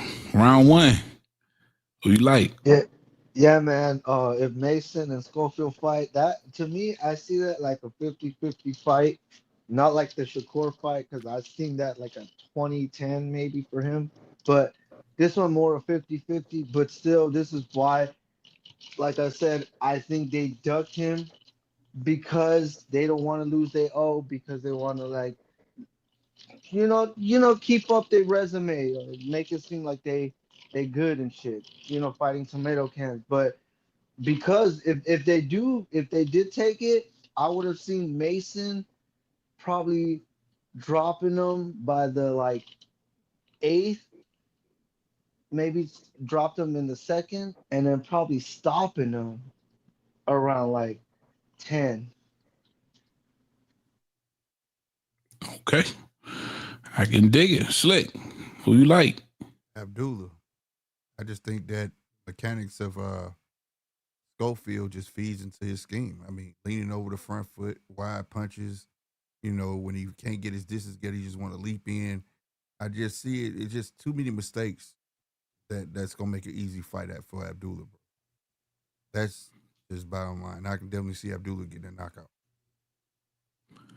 Dig it. Ryan. I got Abdullah decision, man. Floyd Schofield, if y'all look at his record, he's been in 5 10-rounders, 1 12-rounder. Abdullah Mason's only been in 1 10-rounder. I've always looked at Top Rank like they don't believe in Abdullah for whatever reason. They put him in so many 8-rounders. That actually boggled my mind. I don't know what's going on, but we've seen him get dropped. So obviously they know something. Maybe it's just he's young. Maybe they just want to move him slow. I don't understand it, but I think the Floyd Schofield could push that pace to where he's never been pushed before. That's all. And I think he wins comfortably. I think he he wins like 7-8 rounds easy. He gonna piece Schofield up, but I think he'll take him the whole way. And Mason will win easy. Easy work. Gosh almighty. Man, I think I see this fight different than everybody, man. I think Don't Abdullah say wins. that. Oh my god. No. I'm gonna say this. I think Abdullah wins, but I think it's razor sharp close, and I think he goes life and death with Floyd. I always like to call Floyd baby Sean Porter, man. I think he's a handful for a lot of guys, and I do believe if they were to fight now, if they could actually get this fight done, that experience level for Floyd Schofield plays a part. I think it did show me a lot when I was damn near ringside watching Abdullah Mason get dropped twice. I seen where Floyd could take advantage of some of the anxiousness of Abdullah Mason. I just think right now they're so even that it just makes for a really, really fun, great fight and a razor sharp decision win for Abdullah. I don't even think either one of them knocks each other out. It could be, but I would doubt it, man, for sure. All right, man, I want to take this time to thank everybody for coming and rocking out with me, man. I've been on 3 hours. I supposed to have been in bed an hour ago. My guy, Slick 50, round one, AC, man. Ryan, appreciate you for dropping by for the very first time. And what was your platform again, my brother? Boxing Talk Up North, man. You know, I cover my Canadians up here. I just was talking to Ryan Rozecki yesterday, actually. He was supposed to fight Badu Jack. Yeah, he's supposed to fight Badu Jack, but he had a freak injury, so. Oh, and man, I gotta say, I love the way y'all support each other up there, man. Like, yeah, bro. You a Canadian star, nigga. For sure. I appreciate that. Man. Y'all should have saw that when Kawhi was getting ready to leave. We were trying to keep him there. They was offering him free penthouses. He was getting like free food from restaurants. Like city really like tried to lock him down, bro. They fuck with Kawhi, bro. For sure. That's what's up. AC, you want to plug your, you know what I mean? AC. I think he nodded off. Round one, you want to plug? No. I'm a chef, bro. I just enjoy the conversation and stuff like that. So my channel is mostly based on clients that I bring into the food space, either consulting or something like that. You know what I'm saying? But if people want to subscribe and see really, really cool food videos and plating and stuff like that, yeah, you can come. You know, just click on my Joint Brooklyn hit right there, and it should take you to my page, stuff like that. Outside of that, man, I grew up in a boxing house, and I love boxing conversation. Word, man. I appreciate that, my brother. So, yours is Boxing Talk Up North. Yeah. Boxing Talk Up North. Yeah, I got an interview with Joseph on there too, but I'm gonna hit him back again. Okay, super dope. I'll check that out for sure. Yeah, it's Boxing Talk Up North. But Heavy, what's your joint? Because he's still on mute. He on mute on yours. I can hear him just fine. I don't know what that's about. Yeah, I was wondering that too. I was like, am I on mute? Or is it round one. You got any plugs, man? I can't hear nobody. I just want to plug in, Heavy Boxing, man. Hey, Heavy, you have a good channel, man. I like your shit. Thank you, brother. Grind. And then, of course, my boy, GMT Sports. Always plug in, hit the like button, subscribe button to my boy, GMT Sports. Always talking about boxing. Always having a fun conversation with you guys, really, man. You, Punch, for sure. Pell, all y'all motherfuckers, man. DJ, So, hey, plug in with y'all boys, Heavy and GMT Sports. And, hey, I'm going to start plugging in with my boy Ryan right here. I see your shit, bro. I'll go hit a like and subscribe to your shit, too. Watch your vids. But, hey, man, have a good night, fellas. I appreciate the talk. Appreciate you, man. Thank you, round one.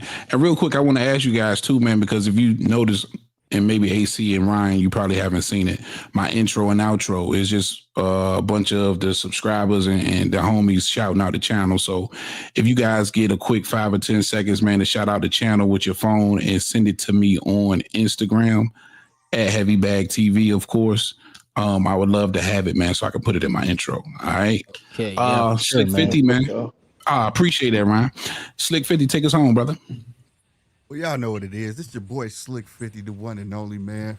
First and foremost, man, we got to give thanks to Heavy, man, for putting the show on tonight, man. I really, really appreciate y'all, everybody on the panel. Suits of Ryan Fraser, man, you got a dope show, man. I've been on you for a minute, you know what I'm saying? Everybody that popped up in the chat that's new, too, I've been rapping. They popped up HLD. I see Mixing Boxing number one to change his icon. I still see your ass. Always in here talking shit. Salute to everybody who came through, everybody who hit that like button, everybody who hit the subscribe button, man, and everybody in the audience. Go show everybody love that's on this panel, man. You know what I'm saying? Again, great boxing talk. Y'all know I could do this all day. You know what I'm saying? With no problem, man. Salute to everybody, man. Appreciate y'all. For sure. I'm just pressing too many buttons right now. But what's your channel name? So I could, because I already subscribed. Heavy Bag TV. Heavy Bag TV. Oh, Heavy Bag. Heavy Bag TV. All right, I got you, bro. Yep. Yes, sir, Heavy Bag TV. All right, that's it. That's all, folks. We out of here, man. Peace. With Heavy Bag Boxing TV. Y'all make sure you go sub up to my man Heavy Bag Boxing, man. Get your dumb ass in, hit this bag. The Heavy Bag Boxing TV. Y'all just go ahead and subscribe to Heavy Bag Boxing TV because he be lit on his channel. And Heavy Bag Boxing. Heavy Bag Boxing TV.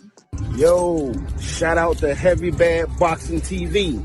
Heavy Bag Boxing TV. Heavy Bag Boxing TV. Heavy Bag Boxing TV. That's my little bro. Punch Drunk 412 in the building. Shout out to my guy Tio, Heavy Bag Boxing TV. Get your bitch ass in here and hit this bag. Heavy Bag Boxing, all right? You heard it from me. You heard it here first. Heavy Bags Boxing. Straight out of Norfolk, baby. Let's go. What's up, y'all? Shout out to Heavy Bag Boxing TV. You are tuned in to Heavy Bag Boxing. Get your and hit this bag, dude. Shout out to Heavy Bag Boxing. It's the one and only Blazer Flair. Woo! Yo, what's up? It's your boy Zach, Super Tutor, 6-time champion world. I'm giving a big shout out to my home team, Heavy Bag TV. You heard? Keep it locked. This is Showtime Sean Porter. You are watching Heavy Bag Boxing.